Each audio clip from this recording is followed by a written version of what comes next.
Hello friends, UPSC prelims 2025க்காக prepare ஆகிட்டு இருக்கக்கூடிய கேண்டிடேட்ஸுக்கு நான் முதல்வன் போட்டித் தேர்வுகள் பிரிவும் all India civil services coaching சென்டரும் இணைஞ்சு விஷன் 1000 அண்ட் மிஷன் 100ன்ற ஒரு இனிஷியேட்டிவை கொண்டு வந்திருக்கோம்.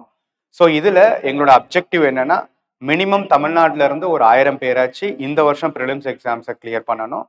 அதை அச்சீவ் பண்ணுறதுக்காக ஒரு 100 ஹவர்ஸ் ரிலேட்டடான ப்ரோக்ராம் தான் இது. ஸோ இந்த ப்ரோக்ராமில் வந்து பார்த்தோம்னா எல்லா ஜிஎஸ் பேஸ்டு சப்ஜெக்ட்ஸையுமே ஈச் சப்ஜெக்ட்ஸும் 10 ஹவர் பேசிஸில் லாஸ்ட் 15 இயர்ஸில் இருக்கக்கூடிய ப்ரீவியஸ் இயர் கொஷின்ஸ் அடிப்படையாக வச்சு டிஸ்கஷன் வீடியோஸும் அது ரிலேட்டடான கான்செப்சுவல் எக்ஸ்பிளனேஷன் வீடியோஸும் உங்களுக்கு இருக்கும். ஸோ அதை ஃபாலோ பண்ணுறதோட சேர்த்து நான் முதல்வன் கண்டக்ட் பண்ணிட்டு இருக்கக்கூடிய டெஸ்ட் சீரீஸில் இருக்கக்கூடிய கொஷின்ஸை ஒவ்வொரு பர்டிகுலரான சப்ஜெக்டும் அந்த சப்ஜெக்ட் ரிலேட்டடான டாபிக்ஸ்க்கும் நீங்கள் ப்ராக்டிஸ் பண்ணிட்டீங்கன்னா வரப்போகிற இந்த 50 டேஸில் கண்டினியூஸாக நீங்கள் ஹார்ட் ஒர்க் பண்ணுற விதத்தில் நம்ம இந்த எக்ஸாம்ஸை ஈஸியாக கிளியர் பண்ணலான்றதுக்காக கொண்டு வரப்பட்ட இனிஷியேட்டிவ் தான் இது. ஸோ இந்த இனிஷியேட்டிவ் பற்றின ஒரு டீட்டெயில்டு டிஸ்கிரிப்ஷன்ஸ் ஆல்ரெடி நம்ம வீடியோ அப்லோட் பண்ணியிருக்கோம். ஸோ அதை பார்த்துட்டு இந்த ஃபஸ்ட்டு செஷனுக்கான வீடியோஸை நீங்கள் பார்த்தீங்கன்னா உங்களுக்கு இந்த என்டையர் கோர்ஸோடைய அப்ஜெக்டிவ் என்ன, இதை நீங்கள் நம்ம ஒரு ஸ்ட்ராட்டஜிக்கலாக ஃபாலோ பண்ணுறதன் மூலிமா நமக்கு என்னென்ன பெனிஃபிட்ஸ் இருக்குன்றது உங்களுக்கு கிளியராக தெரிய வரும். ஓகேவா? ஸோ இன்னைக்கு ஃபஸ்ட்டு செஷன், அதாவது இந்த ஃபஸ்ட்டு வாரம் வந்து பார்த்தோம்னா நமக்கு ஜியாகிரஃபியும் இன்டர்நேஷ்னல் ரிலேஷன்ஸும் இருக்கும். இன்னைக்கு ஃபஸ்ட்டு செஷனில் நம்ம பார்க்க போகிற முக்கியமான தீம் என்னன்னு பார்த்தீங்கன்னா நமக்கு வந்து கிளைமட்டாலஜி அண்டு ஓஷனோகிராஃபி, ரைட்டா? ஸோ இப்போ கிளைமட்டாலஜி அண்ட் ஓஷனோகிராஃபி நமக்கு ப்ரிலிம்ஸில் இருக்கக்கூடிய அதிகமான கொஷின்ஸ் வரக்கூடிய ஒரு முக்கியமான ஏரியாஸ். அப்போ இதே மாதிரி நமக்கு ஓவராலாக லாஸ்ட் 15 இயர்ஸ் எடுத்துக்கிட்டோம் அப்படின்னா 2011 2024 வரைக்கும் எடுத்துக்கிட்டோம்னா எந்தெந்த டாபிக்ல வெயிட்டேஜ் நம்ம பார்த்து அதுக்கு தகுந்த மாதிரி ப்ரிப்பேர் பண்ணணுன்றதுக்காக இருக்கக்கூடிய ஒரு கிராஃப் தான் இது. ஓகேவா? ஸோ இதில் universe and solar system, geomorphology, climatology, oceanography, then world geography features, then map based world geography, then Indian ஜியாகிரஃபியில் இருக்கக்கூடிய map based questions, mountains and glaciers, rocks, soils and mineral resources, rivers, lakes and lagoons, இந்தியாவுடைய location, climate, monsoon ரிலேட்டடானது, அது ரிலேட்டடான vegetation, then agriculture, railways, roadways and ports, transportation ரிலேட்டடான. So இந்த மாதிரியான டாபிக்ஸில் தான் இது வரைக்கும் மெஜாரிட்டி ஆஃப் தி கொஷின்ஸ் வந்து ஜியாகிரஃபியில் வந்திருக்கு. ஓகேவா? ஸோ இதில் ஹையஸ்ட் வெயிட்டேஜ் நமக்கு மோர் தென் 20 கொஷின்ஸ் வந்து பார்த்தோம்னா கிளைமட்டாலஜிலேருந்து தான் வந்திருக்கு. அதுக்கப்புறம் கிளைமட்டாலஜி அண்ட் ஓஷனோகிராஃபியோட காம்பினேஷன்ல தான் இந்த வேர்ல்டு பிசிக்கல் ஃபீச்சர்ஸ்ன்றதுல இருக்கக்கூடிய டாபிக்ஸ் நமக்கு கொஷின்ஸ் வரும். தென் இதோட கான்செப்ட்ஸ் அடிப்படையை வச்சு தான் இந்தியாவுடைய கிளைமேட் அண்டு வெஜிடேஷனும் அதோட ரிலேட் ஆனதாக தான் இருக்கும். ஓகேவா? ஸோ அப்போ கிளைமட்டாலஜி அண்ட் ஓஷனோகிராஃபின்றது பிசிக்கல் ஜியாகிரஃபியில் ரொம்ப ரொம்ப முக்கியமான ஒரு ஏரியா. ஓகேவா? ஸோ அதுல இருந்து தான் மெஜாரிட்டி ஆஃப் த கொஷின்ஸ் வந்திருக்கு. தென் அதுக்கு அடுத்தது பார்த்தோம்னா நமக்கு இந்தியன் ஜியாகிரஃபியில் இருக்கக்கூடிய ரிவர்ஸ், லேக்ஸ், அது ரிலேட்டடான டாபிக்ஸ்லையும் அக்ரிகல்ச்சர் ரிலேட்டடான டாபிக்ஸ்லையும் மெஜாரிட்டி ஆஃப் த கொஷின்ஸ் வந்திருக்கு. ஸோ அப்போ ஃபர்ஸ்ட் 3 மோஸ்ட் இம்பார்ட்டன்ட் ப்ரையாரிட்டி ஏரியாஸ்னா இந்த 3 ஏரியாஸ் தான். அதுக்கப்புறம் அடுத்த ரிலேட்டட் ஏரியாஸ் அதுக்கு தகுந்த மாதிரி நம்ம ப்ரிப்பேர் பண்ணணும். அப்போ ஒரு சப்ஜெக்ட்ல இருக்கக்கூடிய ப்ரீவியஸ் இயர் கொஷின்ஸை நம்ம டாபிக் வைஸ் அனலைஸ் பண்ணி பார்த்தோம்னா எந்த டாபிக்கு எவ்வளோ தூரம் வெயிட்டேஜ் கொடுக்கணும், அந்த வெயிட்டேஜ் அடிப்படையாக வச்சு அதுக்கு ரிலேட்டடான கண்டென்ட்ஸை எப்படி ப்ரிப்பேர் பண்ணணுன்றது எல்லாமே உங்களுக்கு தெளிவாக தெரிய வரும். ஓகேவா? அப்போ இன்னைக்கு நம்ம கிளைமட்டாலஜி அண்ட் ஓஷனோகிராஃபி ரிலேட்டடான லாஸ்ட் 15 இயர்ஸில் கேட்ட கொஷின்ஸை டிஸ்கஸ் பண்ணிட்டு அது ரிலேட்டடாக இருக்கக்கூடிய இம்பார்ட்டன்ட் கான்செப்ட்ஸையும் கவர் பண்ணிடலாம். ஓகேவா? ஃபர்ஸ்ட் கிளைமட்டாலஜி பார்ப்போம். ஸோ கிளைமட்டாலஜியில் 2012 கேட்ட ஒரு question, normally the temperature decreases with increase in height from the earth surface because. so எர்த்தோட சர்ஃபேஸ்ல இருந்து ஹைட் இன்க்ரீஸ் ஆக டெம்பரேச்சர் குறையும். அதுக்கு என்ன காரணம்ன்றது கேட்குறாங்க. the atmosphere can be heated upwards only from the earth surface. இதுல என்ன சொல்றாங்க, எர்த்தோடைய சர்ஃபேஸ்ல இருந்து ரேடியேட் ஆகக்கூடிய எனர்ஜி தான் அட்மாஸ்பியரை ஹீட் பண்ணுது அப்படின்ற ஒரு காரணத்தை சொல்லியிருக்காங்க. there is more moisture in the upper atmosphereன்றது ரெண்டாவது ஸ்டேட்மெண்ட். ஓகேவா? அதுக்கப்புறம் மூணாவது statement, the air is less dense in the upper atmosphereன்றதை கொடுத்துருக்காங்க. இப்போ இந்த இடத்துல நமக்கு வந்து ஒரு இன்கம்மிங் சர்ஃபேஸ், எர்த்தோட சர்ஃபேஸ் இப்படி எடுத்துக்கிட்டோம்னா இன்கம்மிங் சோலார் ரேடியேஷனை தான் நம்ம என்ன சொல்லுவோம், இன்சோலேஷன். இன்கமிங் சோலார் ரேடியேஷன் தான் நம்ம இன்சோலேஷன் சொல்லுவோம். அது என்ன எனர்ஜியா இருக்கும், ஹை எனர்ஜைஸ்டு அல்ட்ரா வயலட் ரேஸா இருக்கும். வந்து சர்ஃபேஸ் ஹீட் ஆகி திரும்ப ரீரேடியேட் பண்ணக்கூடிய எனர்ஜி தான் நம்ம என்ன சொல்லுவோம், இன்ஃப்ராரெட் ரேடியேஷன். அது என்ன மாதிரியான ரேடியேஷனா இருக்கும், லோ எனர்ஜி லாங் வேவ் ரேடியேஷனா இருக்கும். இது ஹை எனர்ஜி ஷார்ட் வேவ் ரேடியேஷனா இருக்கும். சரியா? ஸோ அப்போ வந்து சர்ஃபேஸ் ஹீட் ஆகி திரும்ப ரீரேடியேட் பண்ணக்கூடிய இன்ஃப்ராரெட் ரேடியேஷன் அடிப்படையா வச்சுதான் நம்மளோட அட்மாஸ்பியர் மேஜரா ஹீட் ஆகிறதுனால கீழே தான் சோர்ஸ் ஆஃப் த எனர்ஜி இருக்கும், மேல போக போக போக ஹீட் குறையும். அப்ப இந்த பேசிக் கான்செப்ட்ஸ் வச்சுதான் இந்த கொஸ்டினை கேட்டிருக்காங்க. அப்ப ஃபர்ஸ்ட் ஸ்டேட்மெண்ட்ன்றது atmosphere can be heated upwards only from the earth சர்ஃபேஸ்ன்றது கரெக்ட். ரெண்டாவது ஸ்டேட்மெண்ட் என்ன கொடுத்திருக்காங்க, there is more moisture in the upper atmosphere. இது ஒரு காமன் சென்ஸ். மாய்ஸ்சர்ன்றது எதை வச்சிருக்கும், moisture is nothing but water vapour. கரெக்டா? மாய்ஸ்சர்ன்றது வாட்டர் வேப்பர். நமக்கு சர்ஃபேஸ்ல தான் ஓஷன்ஸ் இருக்கு. ஸோ ஹீட் அதிகமா படக்கூடியது சர்ஃபேஸ்ல தான். பட்டு அந்த வாட்டர் வந்து எவாப்ரேட் ஆனாதான் நமக்கு வாட்டர் வேப்பர்.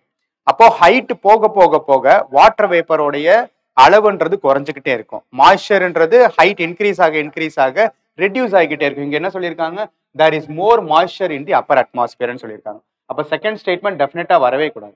அப்ப ரெண்டு ஸ்டேட்மெண்ட் வரது, ரெண்டு வரக்கூடாதனால இந்த ரெண்டு ஆப்ஷன்ஸ் எலிமினேட் ஆயிடும். கரெக்டா?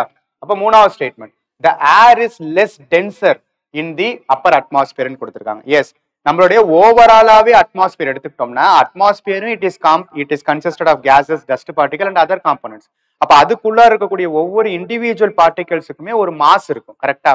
அப்ப அந்த ஓவராலா இருக்கக்கூடிய அட்மாஸ்பியருடைய வெயிட் எடுத்துக்கிட்டோம்னா எர்த்தோட கிராவிடேஷன் அடிப்படையா வச்சு இந்த என்டையர் அட்மாஸ்பியருடைய வெயிட் அதிகமா எங்க இருக்கும், சர்ஃபேஸை ஒட்டி தானே இருக்கும்.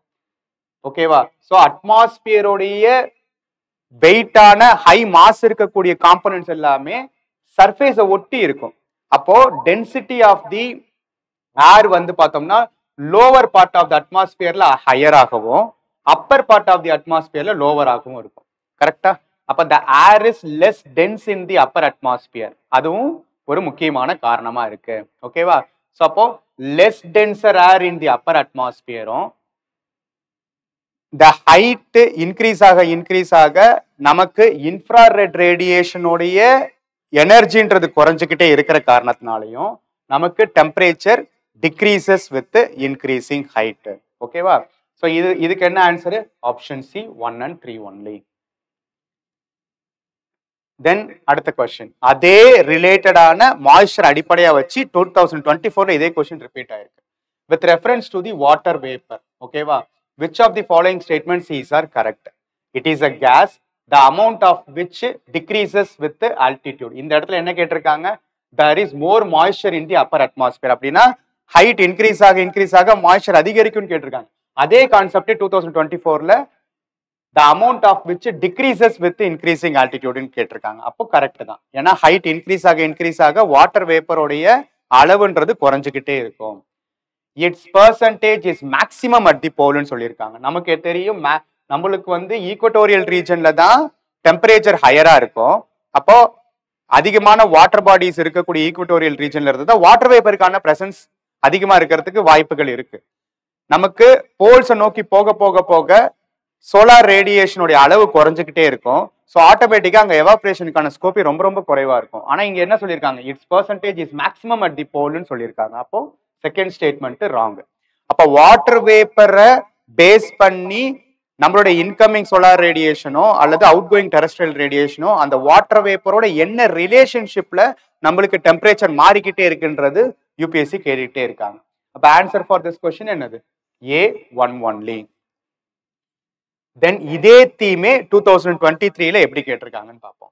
With reference to the earths atmosphere, which one of the following statements is correct? The total amount of insolation received at the equator is roughly about 10 times of that of received at the poles. ஓகேவா? Yes, insolation received at the ஈக்வட்டார்ன்றது அதிகமா தான் இருக்கும். But 10 times அளவுக்கு அதிகமா இருக்குமானா கிடையாது.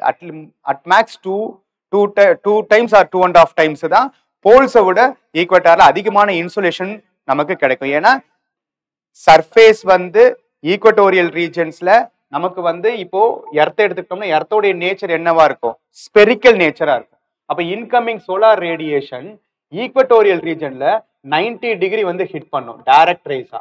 கரெக்டா? டைரக்ட் ரேஸா ஹிட் பண்ண போகும்போது more insulation will be received in the equatorial region. அதே போல்ஸை நோக்கி போக போக போக ஸ்லாண்டிங் ரேஸ் தான் நமக்கு வரும். ஸ்லாண்டிங் ரேஸ் தான் போலார் ரீஜன்ஸ்ல ரீச் ஆகிறதுனால இன்சுலேஷன் லெவல் ரொம்ப ரொம்ப கம்மியா இருக்கும். அப்ப ஃபர்ஸ்ட் ஸ்டேட்மெண்ட் வந்து இன்சுலேஷன் அட் தி ஈக்குவட்டார்ன்றது ஹையர் தென் போல்ஸ்ன்றது கரெக்ட், பட் 10 டைம்ஸ்ன்றது தப்பு. Second statement, infrared rays constitute ரஃப்லி 2/3 ஆஃப் தி இன்சுலேஷன். கிடையவே கிடையாது. நமக்கு இன்சோலேஷன்னாலே அல்ட்ரா வயலட் ரேடியேஷன் தான். அல்ட்ரா வயலட் ரேடியேஷன்ஸ்லயுமே ஏ, பி அண்ட் சின்னு 3 வகையா இருக்கும், ரைட்டா? இன்ஃப்ராரெட் ரேடியேஷன்ன்றது என்னது? Terrestrial radiation. டெரஸ்ட்ரியல் ரேடியேஷன், கரெக்டா? Terrestrial radiation. அப்போ செகண்ட் ஸ்டேட்மெண்ட்டும் தப்பு. மூணாவது statement, infrared waves are largely absorbed by. Again இதே கொஸ்டின், இதுக்கு முன்னாடி கேட்ட அந்த 2 கொஸ்டினுமே வாட்டர் வேப்பர் எர்த்ல இருந்து வரக்கூடிய ரேடியேஷனை எப்படி அப்சர்வ் பண்ணுது அப்படின்ற கான்டெக்ட்ல திரும்ப இதே question. Infrared rays are largely absorbed by the water vapor that is concentrated in the lower atmosphere. Water vapor in the lower atmosphere. Water vapor in the lower atmosphere. இதே context தான் திரும்ப இங்கேயும் repeat ஆயிருக்கு, கரெக்டா? அப்ப இந்த கொஸ்டினுக்கு third statement தான் ரைட். ஃபோர்த் ஸ்டேட்மெண்ட் என்னது? Infrared rays are part of visible spectrum கொடுத்திருக்காங்க, தப்பு. விப்ஜிஆர் தான் visible spectrum. Violet, indigo, blue, yellow, orange, red. ரெட்டை தாண்டதுக்கு அப்புறம் தான் இன்ஃப்ராரெட் ரேஸ். அல்ட்ரா வயலட்டுக்கு முன்னாடி தான் அல்ட்ரா வயலட் ரேஸ். அப்ப இன்ஃப்ராரெட் ரேஸ்ன்றது எலக்ட்ரோ மேக்னெட்டிக் ஸ்பெக்ட்ரத்துல விசிபிள் ஸ்பெக்ட்ரத்துக்குள்ளார வராது. அப்ப ஃபோர்த் ஸ்டேட்மெண்ட்டும் தப்பு. ஆன்சர் ஃபார் திஸ் கொஸ்டின் என்னது? Option C. அப்போ வாட்டர் வேப்பர் அதனுடைய பிரசன்ஸ் லோவர் அட்மாஸ்பியர் அதிகமா இருக்கா, அப்பர் அட்மாஸ்பியர் அதிகமா இருக்கா, அது அப்சர்வ் பண்ணக்கூடிய எனர்ஜி, அதாவது டெரஸ்ட்ரியல் ரேடியேஷனை அடிப்படையா வச்சுதான் நம்மளோட அட்மாஸ்பியர் ஹீட் ஆகுதுன்ற கான்டெக்ஸ்ட பேஸ் பண்ணி இது வரைக்கும் 3 கொஸ்டின் வந்திருக்கு. அதே கொஸ்டினே திரும்ப 2024ல கேட்டிருக்கிறத பாருங்க. The atmosphere is heated more by incoming solar radiation than by terrestrial radiation. இவ்வளவு நேரம் நம்ம பார்த்தது என்னது? அட்மாஸ்பியர் வந்து ஹீட் ஆகிறது not by incoming solar radiation. இதுதான் அட்மாஸ்பியர் எடுத்துக்கிட்டோம்னா அவுட் கோயிங் டெரஸ்ட்ரியல் ரேடியேஷன். அப்ப ஃபர்ஸ்ட் ஸ்டேட்மெண்ட் ஆப்வியஸ்லி ராங். இந்த மாதிரியான ஃபார்மேட்ல என்னது? நமக்கு ஒரு ஸ்டேட்மெண்ட் தப்புனாலே இன்னொரு ஸ்டேட்மெண்ட் டிஃபால்ட்டா ரைட்டா தான் இருக்கும். Carbon dioxide and other greenhouse gases in the atmosphere are good absorbers of long wave radiation, ரைட்டா?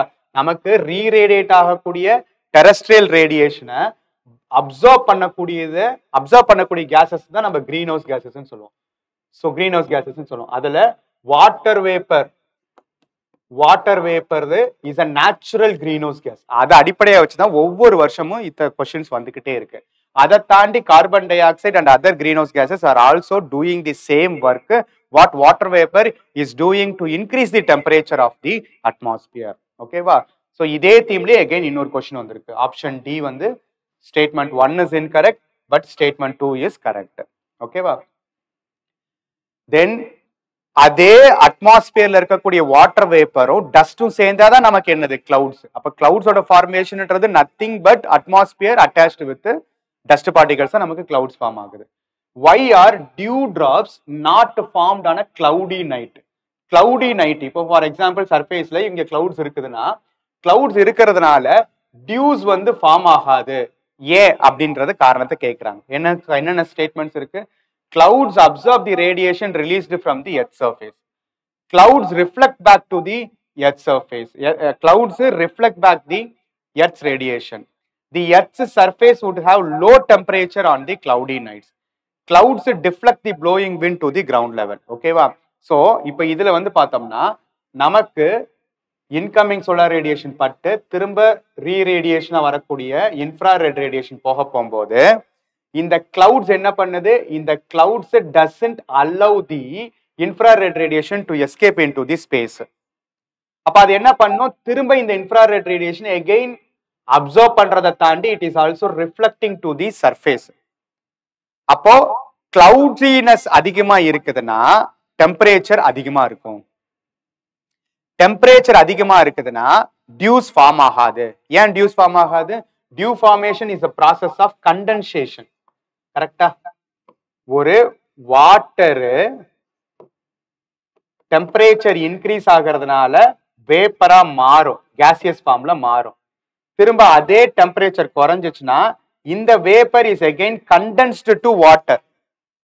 அந்த வாட்டர் தான் நமக்கு சர்ஃபேஸ்ல due to lower temperature relative humidity அப்படின்றது 100% ரீச் ஆகக்கூடிய சேச்சுரேஷன் பாயிண்ட் அடைஞ்சிடுச்சுன்னா சர்ஃபேஸ்லயே நமக்கு டியூஸ் ஃபார்ம் ஆகும்.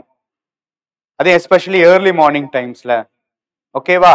ஸோ கிளவுடி நைட் இருக்கக்கூடிய இடத்துல டியூஸ் ஃபார்ம் ஆகாததுக்கான அடிப்படையான ரீசன் என்னன்னா, this clouds is reflecting the surface energy again, so that temperature would not get decreased. Temperature குறையாத காரணத்தினால கண்டென்சேஷன் நடக்காது. டெம்பரேச்சர் குறைஞ்சாதானே கண்டென்சேஷன் நடக்கணும். கண்டென்சேஷன் நடக்காது, அதனால டியூ ஃபார்ம் ஆகாது. அப்ப கொடுக்கப்பட்டிருக்கக்கூடிய ஆப்ஷன்ஸ்லயே பெஸ்ட் ஆப்ஷன் என்னது? Option B. ஸோ ஒரே கான்செப்ட்லயே கொஸ்டின்ஸ் அகைன் அண்ட் அகைன் வந்துட்டு இருக்கு. ஓகேவா? தென் அடுத்தது இதே கிளவுட்ஸே ஹை கிளவுட்ஸ் அண்ட் லோ கிளவுட்ஸ்னு எடுத்துக்கிறோம். ஓகேவா? ஸோ கிளவுட்ஸே வந்து டிஃப்ரெண்ட் டைப்ஸ் இருக்கு. நமக்கு லோவர் அட்மாஸ்பியர்ல இருக்கக்கூடிய கிளவுட்ஸ் லோ கிளவுட்ஸ்னும், அது மோர் டென்சரா இருக்கும். மேல போக போக கிளவுட்ஸோட டென்சிட்டி குறையும். ஏன்னா என்ன லாஜிக் தான் இதுக்கு முன்னாடி யூபிஎஸ்சி கேட்டிருக்காங்க, கீழே வரைக்கும் தான் வாட்டர் வேப்பர் அதிகமா இருக்கும், அப்பர் அட்மாஸ்பியர் போக போக மாய்ஸ்சர் கண்டென்ட் குறையும். மாய்ஸ்சர் கண்டென்ட் குறையுதுன்னா கிளவுடினஸும் குறையும். அப்ப ஹை கிளவுட்ஸ்ன்றது தின்னர் கிளவுட்ஸா இருக்கும், லோ கிளவுட்ஸ்ன்றது மோர் டென்சர் அண்ட் திக்கர் கிளவுட்ஸா இருக்கும். அதை வச்சுதான் கேள்விகள் வந்திருக்கு. High clouds primarily reflect solar radiation and cools the surface of the earth ன்னு சொல்லியிருக்காங்க. ஓகேவா? நோ, ஹை கிளவுட்ஸ் திக்னஸ் வந்து ரொம்ப குறைவா இருக்கிறதுனால இது வரக்கூடிய இன்கமிங் சோலார் ரேடியேஷனுக்கு, வரக்கூடிய அல்ட்ரா வயலட் ரேடியேஷனுக்கு ஆல்மோஸ்ட் டிரான்ஸ்பரண்டா இருக்கும். ஸோ அதனால வரக்கூடிய high energy ultra violet radiation தடுத்து நிறுத்த முடியாது. ரீரேடியேட் ஆகக்கூடிய இன்ஃப்ராரெட் ரேடியேஷனை தான் இதனால ஓரளவுக்கு தடுத்து நிறுத்த முடியுமே தவிர பிரைமரிலி ரிஃப்ளெக்ட் சோலார் ரேடியேஷன், இந்த இடத்துல சோலார் ரேடியேஷன்ன்றது இன்சோலேஷனை பேசுறது. பிரைமரிலி ரிஃப்ளெக்ட் சோலார் ரேடியேஷன்ன்றது இன்சோலேஷன் பேசுது. அப்போ அதிகமான அல்ட்ரா வயலட் ரேடியேஷனை தடுத்து நிறுத்த முடியாத கெப்பாசிட்டினால, இதனால ஹை எனர்ஜி ரேடியேஷன் சர்ஃபேஸ்க்கு வந்து ரீச் ஆகிறதுனால இதோட நெட் எஃபெக்ட் என்ன பண்ணும்? warms the earth surface, it does not cools the surface of the earth. அப்போ ஃபர்ஸ்ட் ஸ்டேட்மெண்ட் தப்பு. அப்போ second statement, low clouds have a high absorption of infrared radiation emanating from the earth surface and thus cause a warming effect. இங்க என்ன சொல்லியிருக்காங்க? low clouds have a high absorption of infrared radiation. இது correct. கரெக்டா? ஏன்னா low cloudsன்றது it is made up of water vapor and water வேப்பரும் other dust பார்ட்டிகல்ஸும் சேர்ந்த டென்சர் ஃபார்ம் தான் லோ கிளவுட்ஸ். இது வந்து இன்ஃப்ராரெட் ரேடியேஷனை அப்சார்ப் பண்ணும் emanating from the earth surface and thus cause a warming எஃபெக்ட்ன்றது தப்பு. It is causing a cooling effect. அதனோட நெட் வேல்யூ எடுத்து பார்த்தோம்னா, ஸோ இப்போ அஃபிஷியல் கீழே என்ன ஆன்சர் கொடுத்துருக்காங்க? Neither 1 nor 2. அப்போ இது again and again insolation, terrestrial radiation, அட்மாஸ்பியர்ல இருக்கக்கூடிய காம்போனன்ட்ஸ், இதுக்குள்ள இருக்கக்கூடிய டெம்பரேச்சர் வேரியேஷன்ன்றது ரிப்பீட்டட் தீம்ஸா யூபிஎஸ்சில இருந்துகிட்டே இருக்கு. ஓகேவா? அப்ப இதை பத்தின ஒரு கலெக்டிவா நம்ம ஒரு ரீகேப் பண்ணிடலாம். அப்ப வரக்கூடிய சோலார் ரேடியேஷன் தான் நம்ம என்ன சொன்னோம்? Incoming short wave ultra violet radiation. ஓகேவா? ஷார்ட் வேவ் இருக்கும், ஹை எனர்ஜி இருக்கும். இது எர்த்ல பட்டு எர்த்தோட சர்ஃபேஸ்ல இருந்து அப்சர்வ் பண்ண எர்த்தோட சர்ஃபேஸ் திரும்ப அந்த ரேடியேஷனை ரிலீஸ் பண்றதா நமக்கு என்னது? Out going long wave terrestrial radiation. இது என்ன ஃபார்ம்ல இருக்கும்? இன்ஃப்ராரெட் ரேடியேஷன் ஃபார்ம்ல இருக்கும்.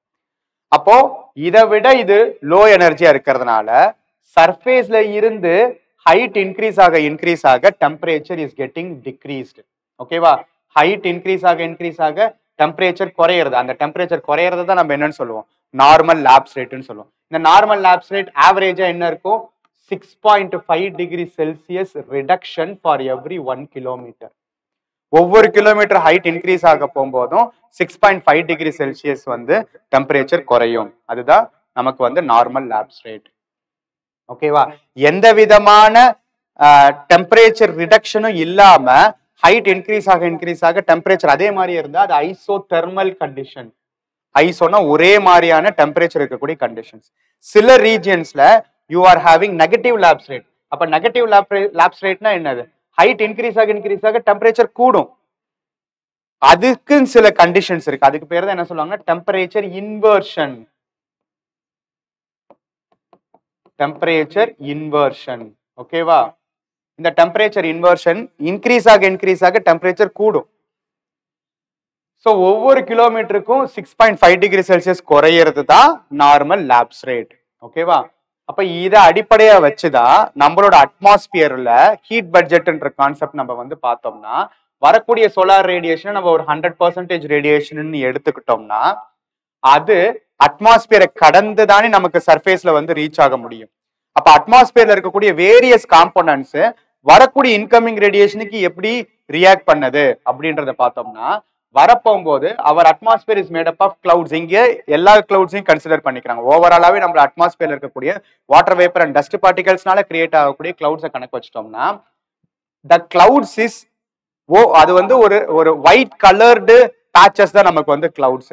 அப்ப ஆட்டோமேட்டிக்கா இது என்ன பண்ணும், ஆல்படோ எஃபெக்ட்னால ரிஃப்ளெக்ஷன் ஆக்டிவ் இன்கமிங் சோலார் ரேடியேஷனை ரிஃப்ளெக்டும் பண்ணும்.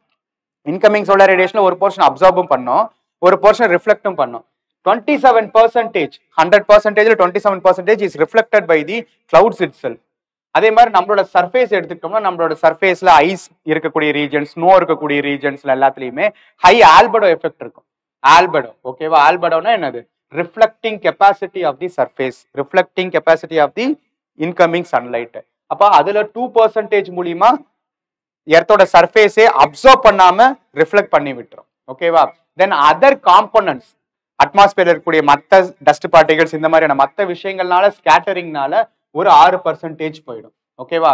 அப்போ கிட்டத்தட்ட 29 + 6 35% ரிஃப்ளெக்ட் ஆகி ஸ்பேஸுக்கே போயிடும், எர்த்தோட சர்ஃபேஸ்க்கே வந்து ரீச் ஆகாது.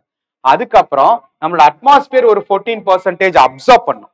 ஸோ அட்மாஸ்பியர் அதுக்குள்ள இருக்கக்கூடிய கிளவுட்ஸ் ரிஃப்ளெக்ட் பண்றதை தாண்டி atmosphere as a whole incoming ரேடியேஷன்ல ஒரு 14% அப்சர்வ் பண்ணும். ஸோ +14 பாத்தீங்கன்னா 49% வந்து நமக்கு இன்கமிங் சோலார் ரேடியேஷன் சர்ஃபேஸ்க்கே வராது. அப்ப ஃபைனலா வந்து சேர்றது என்னது? 51% தான் எர்த்தோட சர்ஃபேஸுக்கே வந்து இன்கமிங் சோலார் ரேடியேஷன் ரீச் ஆகும். வர்றதுல நமக்கு திரும்ப அந்த 51% தான் நமக்கு திரும்ப ரீரேடியேட் ஆகும். அதுதான் என்ன ஃபார்ம்ல? லாங் வேவ் ரேடியேஷன் அல்லது இன்ஃப்ராரெட் ரேடியேஷன் சொல்றோம். ஓகேவா? திரும்ப ரீரேடியேட் ஆக போகும்போது எத்தனை பர்சன்டேஜ் நமக்கு வந்து 51% இருந்ததா? ஓகேவா? ஸோ இப்போ 23 + 9 வந்து பார்த்தோம்னா நமக்கு 32 + 19 51%. இந்த 51%ல எகைன் டைரக்டாவே ஒரு 17% ஸ்பேஸுக்கு போயிடும். இது என்னது? Long wave radiation, terrestrial radiation. டைரக்டாவே ஸ்பேஸுக்கு 17% போயிடும். இப்போ இந்த அட்மாஸ்பியர் இருக்குல்ல, வரப்போகும்போது எப்படி ஒரு 14% of the incoming solar radiation observe பண்ணுச்சோ, அதே மாதிரி திரும்ப ரீரேடியேட் பண்ண போகும்போதும் அதை அப்சர்வ் பண்ணிட்டு தான் திரும்ப ரிலீஸ் பண்ணும். டைரக்டா ஸ்பேஸுக்கே விட்டுறாது. ஒரு 17% தான் ஸ்பேஸுக்கு போயிடும். ஓகேவா? அப்ப எவ்வளவு தூரம் அட்மாஸ்பியர் அதை அப்சர்வ் பண்ணும்னா 19 + 9 எவ்வளோ? நமக்கு வந்து ஒரு 28%. 28% + 6 எவ்வளோ? 34%. அப்போ இங்க வந்து அல்ட்ரா வயலட் ரேடியேஷனை 14% அப்சர்வ் பண்ணுது, இங்க வந்து டெரஸ்ட்ரியல் ரேடியேஷனை 34% அப்சர்வ் பண்ணுது. இதை தானே யூபிஎஸ்சி கேட்டிருந்தாங்க, ரைட்டா? என்ன கேட்டிருக்காங்க இந்த கொஸ்டின்ல பார்த்தோம்னா, தி atmosphere is heated more by the incoming solar radiation than by the terrestrial radiation. இதுதான் நம்ம தப்பு. ஏன்னா atmosphere is heated more by the terrestrial radiation than the incoming solar radiation. ஓகேவா? அப்புறம் இந்த அட்மாஸ்பியர் ஆஸ் அ ஹோல் இந்த 14% நான் 34% சேர்த்து again அந்த 48% அகைன் ஸ்பேஸுக்கே விட்டுரும். இது டெய்லி நடக்கக்கூடிய ஒரு ஆக்டிவிட்டி மாதிரி. ஸோ இன்கமிங் ரேடியேஷன் வரும், அது அட்மாஸ்பியரை கடந்து சர்ஃபேஸுக்கு வரணும், சர்ஃபேஸ்ல இருந்து திரும்ப ரீரேடியேட் ஆகும். அந்த ரீரேடியேட் ஆகக்கூடிய இன்ஃப்ராரெட் ரேடியேஷனை நடுவில் இருக்கக்கூடிய அட்மாஸ்பியர்ல இருக்கக்கூடிய வாட்டர் வேப்பரோ அதர் காம்பனன்ட்ஸோ எப்படி அப்சர்வ் பண்ணி ரிலீஸ் பண்றதை பொறுத்து தான் இந்த ஓவரால் ஹீட் பட்ஜெட்ன்ற ஆக்டிவிட்டியே இருக்கு. ஓகேவா? இப்போ இந்த கான்செப்ட்ஸ் ரொம்ப முக்கியமான கான்செப்ட்ஸ். ஓகேவா? இதுலதான் நம்ம அந்த கிளவுட்ஸே 2 வகையா பார்த்தோம். என்னது? High clouds and low clouds. இப்ப ஹை கிளவுட்ஸ்ன்றது தின்னரா இருக்கும், ரைட்டா? தின்னரா இருக்கிறதுனால இன்கமிங் சோலார் ரேடியேஷன் ஆல்மோஸ்ட் டிரான்ஸ்பரண்டா இருந்து ஃபைனலா சர்ஃபேஸ் வரைக்கும் வந்து விட்டுரும். தென் ரீரேடியேட் ஆகக்கூடிய இன்ஃப்ராரெட் ரேடியேஷனை இந்த ரீரேடியேட் ஆகக்கூடிய இன்ஃப்ராரெட் ரேடியேஷனை தான் இது ஒரு பர்சன்டேஜ் வந்து திரும்ப ஏன்னா clouds reflect back the earth's radiation to the earth itself. அதனாலதான் டியூ ஃபார்ம் ஆகாதுன்றது ஒரு யூபிஎஸ்சி கேட்டிருந்தாங்க. ஓகேவா? பட் இன்ஃப்ராரெட் ரேடியேஷன் அதிகமா திரும்ப ரீரேடியேட் பண்ணும். அப்போ ஓவராலா இதோட நெட் வேல்யூ பாத்தீங்கன்னா அல்ட்ராவயலட் ரேடியேஷன் அதிகமா டிரான்ஸ்பரண்டா வைக்கிறதுனால it heats the earth surface. So high clouds heats the earth சர்ஃபேஸே தவிர கூல்ஸ் தி எர்த் சர்ஃபேஸ் கிடையாது. அதுதான் மாத்தி யூபிஎஸ்சி கொடுத்துருந்தாங்க. பட் நம்மளுடைய லோ கிளவுட்ஸ்ன்றது இன்னும் டென்சரா திக்கரா இருக்கும். வரக்கூடிய ஷார்ட் வேவ் ரேடியேஷன் மேக்சிமம் இது வந்து ரிஃப்ளெக்ட் பண்ணிடும், அப்சர்வ் பண்ண விடாம ரிஃப்ளெக்ட் பண்ணிடும். ஓகேவா? அப்படி ரிஃப்ளெக்ட் பண்ண போகும்போது இன்கமிங் சோலார் ரேடியேஷன் கம்பேரிட்டிவ்லி ரொம்ப குறைவாதான் லோ கிளவுட்ஸை கடந்து வந்து நம்மளுடைய சர்ஃபேஸ்ல படும். பட் டெரஸ்ட்ரியல் ரேடியேஷன் இந்த லோ கிளவுட்ஸ் என்ன பண்ணும், லோவர் அட்மாஸ்பியர்ல இருக்கக்கூடிய லோ கிளவுட்ஸ் என்ன பண்ணும், டெரஸ்ட்ரியல் அட்மாஸ்பியர் அப்சர்வும் பண்ணும், ரீரேடியேட்டும் பண்ணும், again send it back to the surface. But net value பாத்தீங்கன்னா இந்த சர்ஃபேஸ் இன்கமிங் சோலார் ரேடியேஷன் அதிகமா பிளாக் பண்றதுனால இதுதான் கூல்ஸ் தி எர்த் சர்ஃபேஸ். ஓகேவா? சோ அந்த क्वेश्चन என்ன பார்த்திருந்தோம், நெய்தர் ஒன் நார் டூ பார்த்திருந்தோம். ரெண்டையுமே ஆப்போசிட்டா கொடுத்திருந்தாங்க. என்னது, high clouds warms the earth sorry high clouds cools the earth surface என்னும் low clouds results in warming எஃபெக்ட்டும் கொடுத்திருந்தாங்க. அது ரெண்டையுமே ஸ்வாப் பண்ணியிருந்தாங்க. அப்போ இதெல்லாம் தான் நமக்கு ஓவராலா நம்ம தெரிஞ்சுக்க வேண்டிய விஷயம் with respect to clouds, atmosphere, incoming solar radiation as well as out going terrestrial radiation. இதுல இருந்து ஒவ்வொரு क्वेश्चन டெஃபினட்டா வந்துகிட்டே இருக்கு. ஓகேவா? இது அடுத்த தீம் பார்ப்போம். இப்போ அடுத்தது பார்த்தோம்னா, இப்போ அதே லாஜிக்கை வச்சு லேயர்ஸ் ஆஃப் தி அட்மாஸ்பியருக்குள்ள இருக்கக்கூடிய क्वेश्चंस பார்ப்போம். thickness of the troposphere at the equator 2024 கேட்ட question. thickness of the troposphere at the equator is much greater as compared to the poles. yes, troposphere உடைய height அததான் thickness னு சொல்றாங்க. அதோட height வந்து equatorial ரீஜன்ல அதிகமா இருக்கும் compared to the poles. Correct தான். அதுக்கு காரணம் என்ன? ஏன்னா ஈக்குவட்டோரியல் ரீஜன்ல தான் ஹை எனர்ஜி, ஹை இன்சுலேஷன் இருக்கு. அங்கதான் ஹையர் அமௌண்ட் ஆஃப் எனர்ஜியும் ரிலீஸ் ஆகும். ரிலீஸ் ஆகிறதுனால ஏர் அந்த அட்மாஸ்பியரோட டோட்டலான டென்சிட்டின்றது குறையும், ஏர் வந்து எக்ஸ்பேண்ட் ஆகும். ஏன்னா ஏர் ஹீட் ஆகிறதுனால எக்ஸ்பேண்ட் ஆகும், எக்ஸ்பேண்ட் ஆகிறதுனால ஓவரால் ட்ரோபோஸ்பியரோட ஹைட்டே இன்க்ரீஸ் ஆகும். அதுதான் இங்கே கேட்டிருக்காங்க. அதுக்கு காரணம் என்ன? At the Ecuador heat is transported to great heights by strong convectional currents. இந்த convectional currentsன்றது என்னது? ஏர் கரண்ட்ஸ், மேலேயும் கீழேயும் கண்டினியூஸ் ஆன கன்வெக்ஷனல் கரண்ட்ஸ் இருந்துகிட்டே இருக்கும். ஓகேவா? கண்டினியூஸான கன்வெக்ஷனல் கரண்ட் இருந்துகிட்டே இருக்கும். அப்ப இந்த क्वेश्चனை பொறுத்த வரைக்கும் என்னது, both statement 1 and 2 are correct and statement 2 explains the statement 1. ஓகேவா? அப்போ வாட்டர் வேப்பரை வச்சு மட்டும் கேட்கறத தாண்டி அட்மாஸ்பியர்ல இருக்கக்கூடிய இம்பார்ட்டன்டான லேயரான ட்ரோபோஸ்பியரோடைய ஹைட்டும் ஈக்குவட்டோர்லி போலார் ரீஜன்ஸ் வேரி ஆகிறதுக்கான ரீசன்ஸையும் கேட்டிருக்காங்க. ரைட்டா? அதே மாதிரி இன்னொரு क्वेश्चन 2011 கேட்ட question. The jet aircrafts fly very easily and smoothly in the lower stratosphere. What could be the approximate explanation? Lower stratosphereல ஜெட் கிராஃப்ட் அல்லது ஏர்கிராஃப்ட் பறக்கிறதுக்கான பாசிபிலிட்டிஸ் ரொம்ப ஈஸியா இருக்கு. அதுக்கு என்ன காரணம்? there are no clouds or water vapor in the lower stratosphere. Correct. ஏன்னா கிளவுட்ஸோடைய ஃபார்மேஷனே நமக்கு மேஜரா எங்கேயே முடிஞ்சிடும், ட்ரோபோஸ்பியர்லயே முடிஞ்சிடும். அதுக்கு மேலதான் நமக்கு ஸ்ட்ராட்டோஸ்பியர் இருக்கு. ஸ்ட்ராட்டோஸ்பியர் அது especially lower part of the ஸ்ட்ராட்டோஸ்பியர்ல நமக்கு கிளவுட்ஸோட பிரசன்ஸே இருக்கவே இருக்காது. ஓகேவா? There are no vertical winds in the lower stratosphere. ஓகேவா? வெர்டிக்கல் விண்ட்ஸ்னா என்னது? இப்போ இந்த क्वेश्चनல என்ன பார்த்தோம்? ஸ்ட்ராங் கன்வெக்ஷனல் கரண்ட்ஸ் பார்த்தோம். ஸ்ட்ராங் கன்வெக்ஷனல் கரண்ட்ஸ்னா கீழ இருந்து மேல போகக்கூடிய அந்த convectional movements of the air currents தான் இவங்க ஸ்ட்ராங் கன்வெக்ஷனல் கரண்ட்ஸ் சொல்றாங்க. ஸோ இந்த இடத்துல ஹரிசாண்டல் மூவ்மெண்டான ஏரோ இருக்காது, வெர்டிக்கல் மூவ்மெண்டான ஏரோ இருக்காது, வாட்டர் வேப்பரும் இருக்காது, டஸ்ட் பார்ட்டிகல்ஸும் பெருசா இருக்காது. ஸோ லோவர் ஸ்ட்ராட்டோஸ்பியர் இந்த எந்த கண்டிஷனும் இல்லாத காரணத்தினால ideal location for aircraft to get transported. ஓகேவா? ஆன்சர் ஃபார் திஸ் क्वेश्चन என்னது? both 1 and 2. தென் அதே லாஜிக்ல இன்னொரு क्वेश्चन கேட்டிருக்காங்க. the layer in the earth's atmosphere called ionosphere. அப்போ ஒவ்வொரு லேயர்ல இருந்தும் கேள்விகள் வந்துகிட்டு இருக்கு.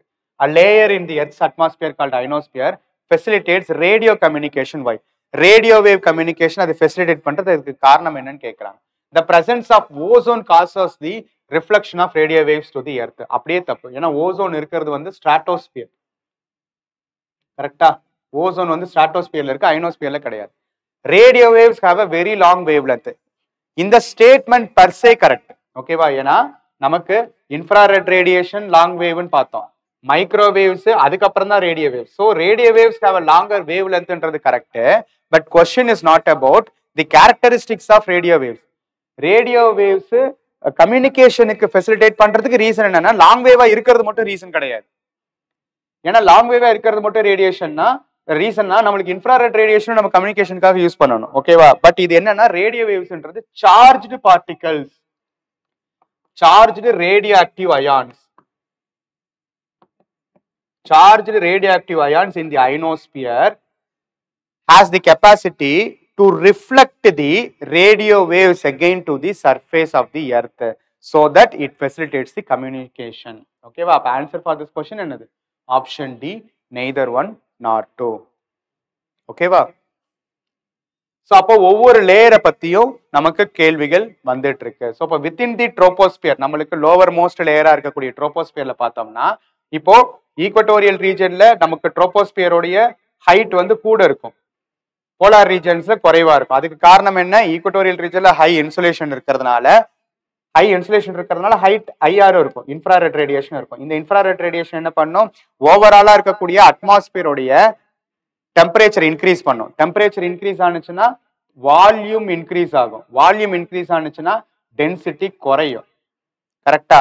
வால்யூம் எக்ஸ்பான்ஷன் இருக்கும், டென்சிட்டி குறையும். So air can even travel up to a greater height. So அதனால ட்ரோபோஸ்பியரோட ஹைட் வந்து பாத்தீங்கன்னா மோர் தென் 10 கிலோமீட்டர் நமக்கு வந்து ஈக்வட்டோரியல் ரீஜன்ல இருக்கும். ஓகேவா? அதே போலார் ரீஜன்ல வந்து பாத்தீங்கன்னா ரொம்ப குறைவா தான் இருக்கும். ஆல்மோஸ்ட் ஒரு 16 to 18 கிலோமீட்டர்ஸ் ஈக்வட்டோரியல் ரீஜன்ல இருக்கும். இங்க பாத்தீங்கன்னா ஒரு 8 to 10 கிலோமீட்டர்ஸ் தான் இருக்கும். ஓகேவா? ஸோ அப்ப இந்த மாதிரி போலார் ரீஜன்லயும் ஈக்வட்டோரியல் ரீஜன்லயும் ட்ரோபோஸ்பியரோட ஹைட் வேரி ஆகிறதுக்கும் எகெயின் இந்த சர்ஃபேஸ்ல இருந்து வரக்கூடிய இன்ஃப்ராரெட் ரேடியேஷன் தான் முக்கியமான காரணமா இருக்கு. ரைட்டா? அதுக்கப்புறம் இருக்கக்கூடிய ஸ்ட்ராட்டோஸ்பியர்ல தான் அதுவும் என்னது? ஸ்ட்ராட்டோஸ்பியரோடைய அப்பர் பார்ட்ல தான் நமக்கு என்ன இருக்கு? ஸ்ட்ராட்டோஸ்பியரோடைய lower part and upper part இருக்கு. ஓகேவா? இந்த ஸ்ட்ராட்டோஸ்பியரோடைய அப்பர் பார்ட்ல தான் நமக்கு ஓசோன் இருக்கும், லோவர் பார்ட்ல ஓசோன் இருக்காது. அப்போ நம்மளுடைய ஸ்ட்ராட்டோஸ்பியர்ல இருக்கக்கூடிய ஓசோனுடைய ரோல் என்ன? Ozone blocks ultraviolet radiation. ரைட்டா? அதுலயும் அல்ட்ராவயலட் ஏபிசின்னு இருக்கும். இதுல சியை கம்ப்ளீட்லி பிளாக் பண்ணும், ஹார்ம்ஃபுல் ஆனது. ஓகேவா? பியை பார்ஷியலி பிளாக் பண்ணும், ஏவை கம்ப்ளீட்லி அலோவ் பண்ணிடும் ஓசோன். அப்ப ஓசோனுடைய பிரசன்ஸ்னால இன்கமிங் ஹார்ம்ஃபுல் அல்ட்ராவயலட் ரேடியேஷன் நமக்கு தடுத்து நிறுத்தப்படுது. வந்து திரும்ப ரீரேடியேட் ஆகக்கூடிய இன்ஃப்ராரெட் ரேடியேஷனை தடுத்து நிறுத்துற வழியதான் நமக்கு கிரீன் ஹவுஸ் கேசஸ் பாக்குது. ஓகேவா? அப்ப இந்த ஓசோனுடைய பிரசன்ஸ்ன்றது ஸ்ட்ராட்டோஸ்பியர்ல இருக்கு. ரைட்டா? தென் அதுக்கப்புறம் இருக்கக்கூடிய மீசோஸ்பியர். அப்ப மீசோஸ்பியர்ல வந்து பார்த்தோம்னா நமக்கு மெட்டியோரைட்ஸ்ன்னு சொல்லுவோம். மெட்டியோர்ஸ் ஆஸ்ட்ராய்ட்ல இருந்து வரக்கூடிய மெட்டியோரைட்ஸ் எர்த்தோட அட்மாஸ்பியருக்குள்ளார வரப்போகும்போது இந்த மீசோஸ்பியர்ல இருக்கக்கூடிய டென்சர் பார்ட்டிகல்ஸ் கூட ஃப்ரிக்ஷனல் ஆக்டிவிட்டிஸ்னால மெட்டியார்ஸ் எல்லாமே பேர்ன் ஆயிடும். ஓகேவா? இப்போ mesosphere is known for burning of larger number of meteors so that it also protects the earth. எர்த்தோட சர்ஃபேஸை மீசோஸ்பியர் வந்து மீட்டியோரைட்டிக் இம்பாக்ட்ல இருந்து மேஜர் லெவல்ல ப்ரொடெக்ட் பண்ணிக்கும். அதுக்கு மேல இருக்கக்கூடிய தெர்மோஸ்பியர் தான் நமக்கு அயனோஸ்பியர். அயனோஸ்பியர் தான் தெர்மோஸ்பியரோட இன்னொரு நேமுமே. இந்த அயனோஸ்பியர்ல இருக்கக்கூடிய ஒரு ஸ்பெஷாலிட்டி என்னன்னா இதுல தான் நமக்கு ரேடியோ ஆக்டிவ் அயான்ஸ் இருக்கு. இந்த radio active ions facilitates both communication purpose.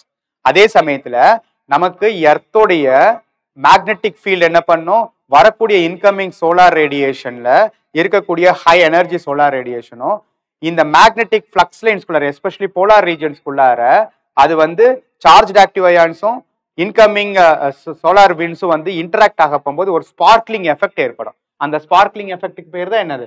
ஆரோராஸ். அப்ப இந்த auroras are normally observed in the polar regions, especially north pole ரீஜன்ல ஆரோரா பொரியாலிஸ்ன்ற நேம்லயும், சவுத் போல் ரீஜன்ஸ்ல ஆரோரா ஆஸ்ட்ராலிஸ்ன்ற நேம்லயும் ஆரோரா பினாமினா நடக்கும். இந்த ஆரோரா பினாமினா நடக்கிற லேயர் எதுன்னு கேட்டீங்கன்னா அயனோஸ்பியர் அல்லது தெர்மோஸ்பியர் தான். அதுக்கு மேல நமக்கு எக்ஸோஸ்பியர். ஓகேவா? சோ இதுல தான் நமக்கு லேயரை பத்தின ஒரு விஷயங்கள். இதுல ரொம்ப ரொம்ப முக்கியமான இன்னொரு ஒரு விஷயம் என்னன்னா, நமக்கு நார்மல் லேப்ஸ் ரேட் படி என்னது, ஹைட் கீழ இருந்து மேல இன்க்ரீஸ் ஆக டெம்பரேச்சர் குறையணும், கரெக்டா? ஸோ அதே மாதிரி ட்ரோபோபாஸ் வரைக்கும், சர்ஃபேஸ்ல இருந்து ட்ரோபோபாஸ் வரைக்கும் ஹைட் இன்க்ரீஸ் ஆக டெம்பரேச்சர் குறையும். அதே ஸ்ட்ராட்டோஸ்பியரை நோக்கி போகும்போது ஒரு குறிப்பிட்ட ரீஜன்ஸ்க்கு ஐசோதெர்மல் கண்டிஷன்ஸ் இருக்கும். ஐசோதெர்மல் கண்டிஷன்ஸ்னா இன்க்ரீஸும் இருக்காது, டிக்ரீஸும் இருக்காது.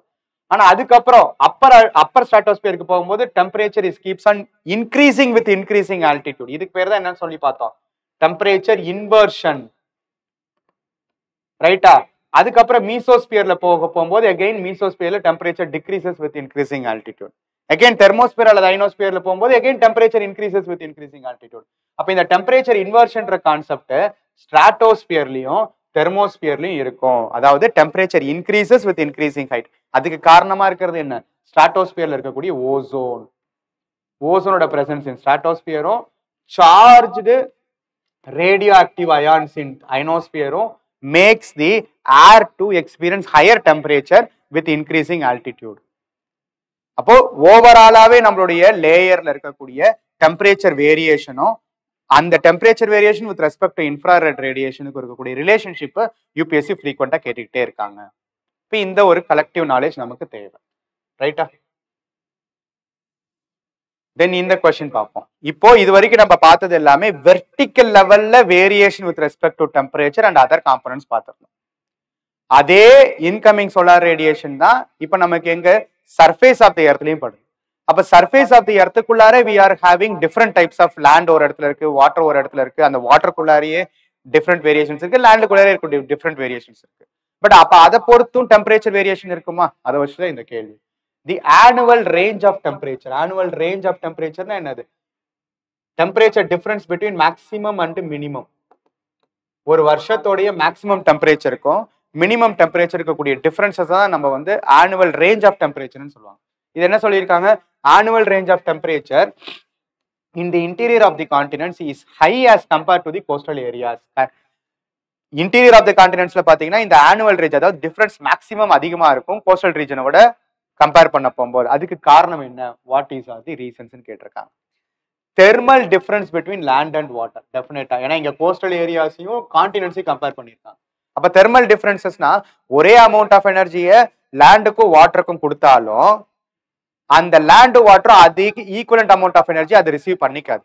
Because land is heated up by the process of conduction, whereas water is heated up by the process of convection. அப்ப கண்டக்ஷன் கன்வெக்ஷன்ன்ற ப்ராசஸ் மூலியமா ரெண்டுமே வேரி ஆகிறதுனால land is getting heated up easily. ஏன்னா அங்க வந்து இருக்கக்கூடிய க்ளோஸ்டு காம்பாக்ட் சாலிட் மாலிகூல்ஸ் என்ன பண்ணோம்னா ஹீட் எனர்ஜி ஈஸியா டிரான்ஸ்ஃபர் பண்ணிடும். பட் வாட்டருக்குள்ளார மாலிகுலர் டிரான்ஸ்ஃபர், மாலிகுலர் மூவ்மெண்ட் இருக்கிறதுனால, கன்வெக்ஷன்ன்ற ப்ராசஸ் மூலியமா மாலிகுலர் மூவ்மெண்ட் இருக்கிறதுனால water is getting heated up very slowly. அப்ப there will be a difference in temperature and nature of heat receiving capacity of both land and water. That makes the difference in the continentality and coastal regions. அப்ப first statement definitely correct. Variation in the altitude between continents and oceans. இது வந்து horizontal levelல இருக்கக்கூடிய variation, அதோட characteristics பத்தினது. ஆல்டிடியூடுக்கு இதுக்கு சம்பந்தமே கிடையாது. Presence of strong winds in the interior. Wind has a role in making a difference of the temperature. அதுக்கு பேர் தான் என்னது, advection. ஓகேவா, advectionன்ற process. advectionன்ற process மூலமா wind can increase the temperature or decrease the temperature. But அது reason கிடையாது. ஏன்னா coastal ரீஜன்ஸ்ல தான் விண்டோட மூவ்மெண்ட் அதிகமா இருக்கும், லேண்ட் பிரீஸ் சி பிரீஸ்ன்ற கான்செப்ட் மூலமா. அப்ப தேர்ட் ஸ்டேட்மெண்ட்டும் தப்பு. Heavy Reigns in the interior as compared to the coast. அதை எப்படி சொல்ல முடியும், ஏன்னா அப்படியே இருந்தாலும் ஹெவி ரெயின்ஸ்ன்ற கண்டிஷன்ஸ்க்கு மாய்ஸ்சர் கண்டென்ட் வேணும். மாய்ஸ்சர் கண்டென்ட் எங்க இருக்கும், கோஸ்டல் ரீஜன்ஸ்ல தான் இருக்கும். மாய்ஸ்சர் கண்டென்ட் இருக்கக்கூடிய இடத்துல அதிக மழை பெய்யுமா அல்லது இன்டீரியர்ல மழை பெய்யுமானா கண்டிப்பா மாய்ஸ்சர் கண்டென்ட் இருக்கக்கூடிய கோஸ்டல் ரீஜன்ஸ்ல மழை பெய்யும். அப்ப இதுவும் கிடையாது. அப்ப ஆன்சர் ஃபார் திஸ் क्वेश्चन என்னது, ஒன் ஒன்லி. அப்ப லேண்டுக்கும் வாட்டருக்கும் இருக்கக்கூடிய அந்த ஹீட் ரிசீவிங் கெப்பாசிட்டி அடிப்படையா வச்சுதான் இந்த கேள்வி கேட்டிருக்காங்க. இதே கேள்வி அப்படியே திரும்ப 2023ல கேட்டிருக்காங்க. என்ன கேட்டிருக்காங்க பாருங்க. The temperature contrast between continents and oceans is greater during summer than in winter. Temperature contrast இருக்குது, ஆனா அந்த கான்ட்ராஸ்ட் வந்து சம்மர்ல அதிகமா இருக்குமா விண்டர்ல அதிகமா இருக்குமா அப்படின்னு கேட்டீங்கன்னா விண்டர்ல தான் அதிகமா இருக்கும், சம்மர்ல கம்மியா தான் இருக்கும். ஏன் அப்படின்னா இப்போ ஃபார் எக்ஸாம்பிள் சம்மர்ல வாட்டரும் இருக்கு லேண்டும் இருக்கு. ஓகேவா, வாட்டரும் இருக்கு லேண்டும் அப்படி இருக்குதுன்னா இப்போ லேண்ட் வந்து ஒரு ஒரு சம்மர்ல வந்து பார்த்தோம்னா ஒரு 35 டிகிரி செல்சியஸ் இருக்குதுன்னா வாட்டர் வந்து ஒரு 30 டிகிரி செல்சியஸ் இருக்குன்னு வச்சுக்கலாம். ஓகேவா, அப்போ டிஃபரன்சஸ் வந்து பார்த்தோம்னா 5 டிகிரி செல்சியஸ் தான் இருக்கும். அதே விண்டர்ல வந்து பார்த்தோம்னா விண்டர்ல அப்போ லேண்டு ஹீட்டை ஈஸியா லிபரேட் பண்ணிடும்.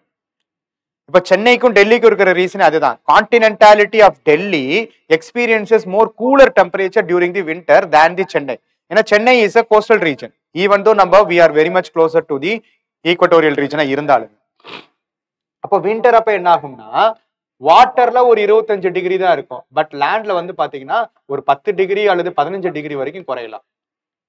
அப்ப இங்க டிஃபரன்சஸ் என்ன ஆகும், 10 டிகிரி இருக்கும். அப்போ டெம்பரேச்சர் கான்ட்ராஸ்ட்ன்றது அந்த டிஃபரன்ஸ் தான். இங்க ரேஞ்சை கேட்டிருந்தாங்க, இங்க கான்ட்ராஸ்ட கேட்டிருக்காங்க. அப்போ வின்டர் அப்பதான் இந்த கான்ட்ராஸ்ட் அல்லது டிஃபரன்சஸ் அதிகமா இருக்குமே தவிர சம்மர்ல அதை விட கம்பேர் பண்ணும்போது கம்மியா தான் இருக்கும். ஓகேவா, அப்ப கிரேட்டர் டியூரிங் சம்மர் தேன் வின்டர்ன்றது தப்பு. அதுக்கு காரணம் என்ன, இவ்வளவு நேரம் நம்ம பேசினது specific heat of water is more than that of the land. Specific heat of water is more than that of the லேண்ட்னா கரெக்ட். ஸ்பெசிபிக் ஹீட்னா என்னது டெஃபினிஷன்? ஸ்பெசிபிக் ஹீட்னா the amount of energy required to increase the temperature of an object by 1 degree Celsius. ஒரு ஆப்ஜெக்டோட temperature 1 degree Celsius increase பண்ணணும்னா அதுக்கு எவ்வளவு amount of energy எடுக்கிறீங்களோ அதுதான் ஸ்பெசிபிக் ஹீட். அப்போ water by the process of கன்வெக்ஷன்ன்ற ப்ராசஸ் மூலியமா ஹீட் ஆகிறதுனால it needs more energy. It needs more energy.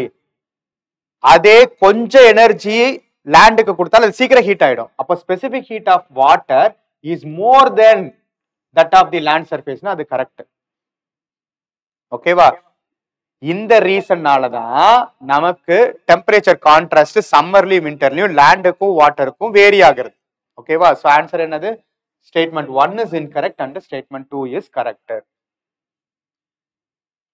இதே கொஸ்டின் திரும்ப 2024ல இன்னொரு ஒரு ஃபார்ம்ல கேட்டிருக்காங்க. அகைன் இதுவுமே specific heat capacity of land and water அடிப்படையா வச்சதுதான். Which of the following is our correct inference or inferences from the isothermal maps? Isothermal maps என்னது, ஒரே மாதிரியான டெம்பரேச்சர் இருக்கக்கூடிய டிஃபரெண்ட் ரீஜன்ஸ் கனெக்ட் பண்றது. இப்போ இது ஒரு லாட்டிடியூட், இது ஒரு லாட்டிடியூட், இது ஒரு லாட்டிடியூட்னா இப்போ இங்க வந்து 30 டிகிரி செல்சியஸ் இருக்குதுன்னா கொஞ்ச தூரம் போகும்போது இங்க 30 டிகிரி இருக்கு, இங்க 30 டிகிரி இருக்குன்னா இப்படி ஒரே சிமிலர் டெம்பரேச்சர் இருக்கக்கூடியது எல்லாத்தையுமே மார்க் பண்றது ஐசோதெர்மல் கண்டிஷன்ஸ் சொல்லுவோம்.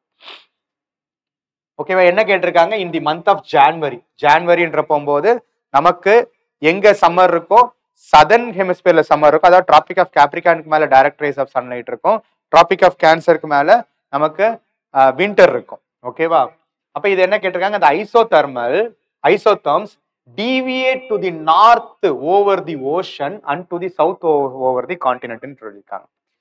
deviate to the north over the ocean and south to the continent னா கரெக்ட். ஏன்னா ஓஷன்ல லாட்டிடியூடினல் பொசிஷனை பொறுத்து ஈவன் தோ நமக்கு சதர்ன் ஹெமிஸ்பியர்ல சம்மரா இருந்தாலும் water holes more energy.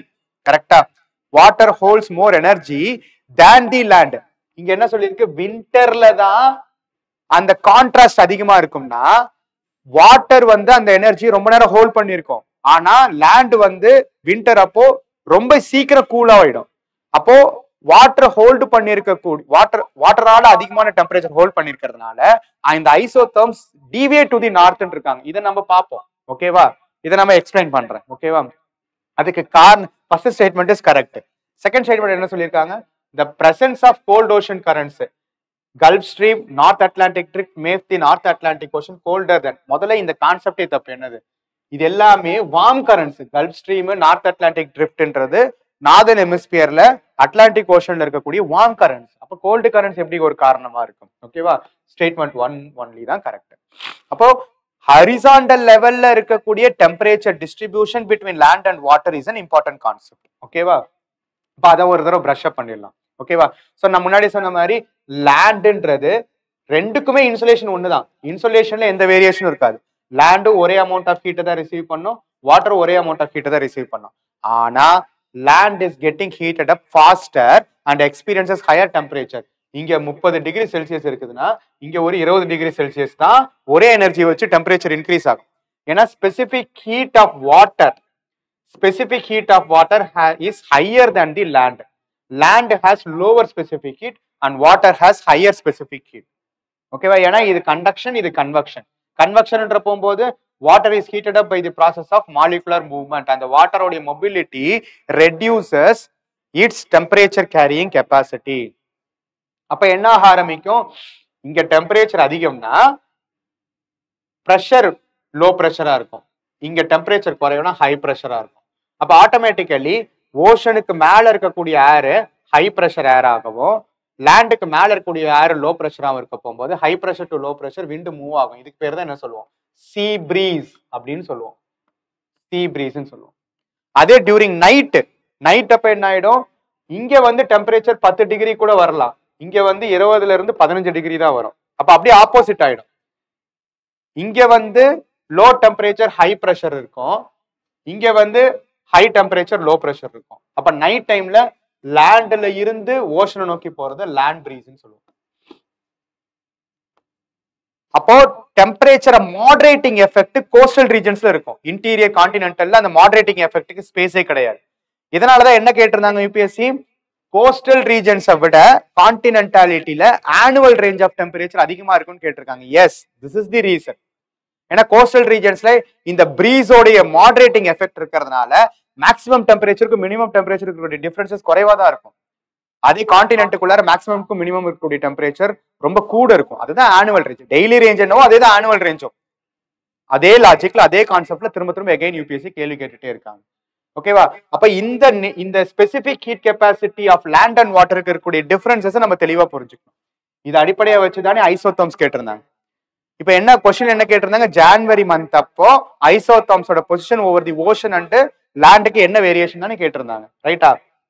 For example ஜனவரி மந்த்ல நமக்கு தெர்மல் ஈக்குவேட்டர்ன்றது டெம்பரேச்சர் அடிப்படையா வச்சிருக்கக்கூடிய equator.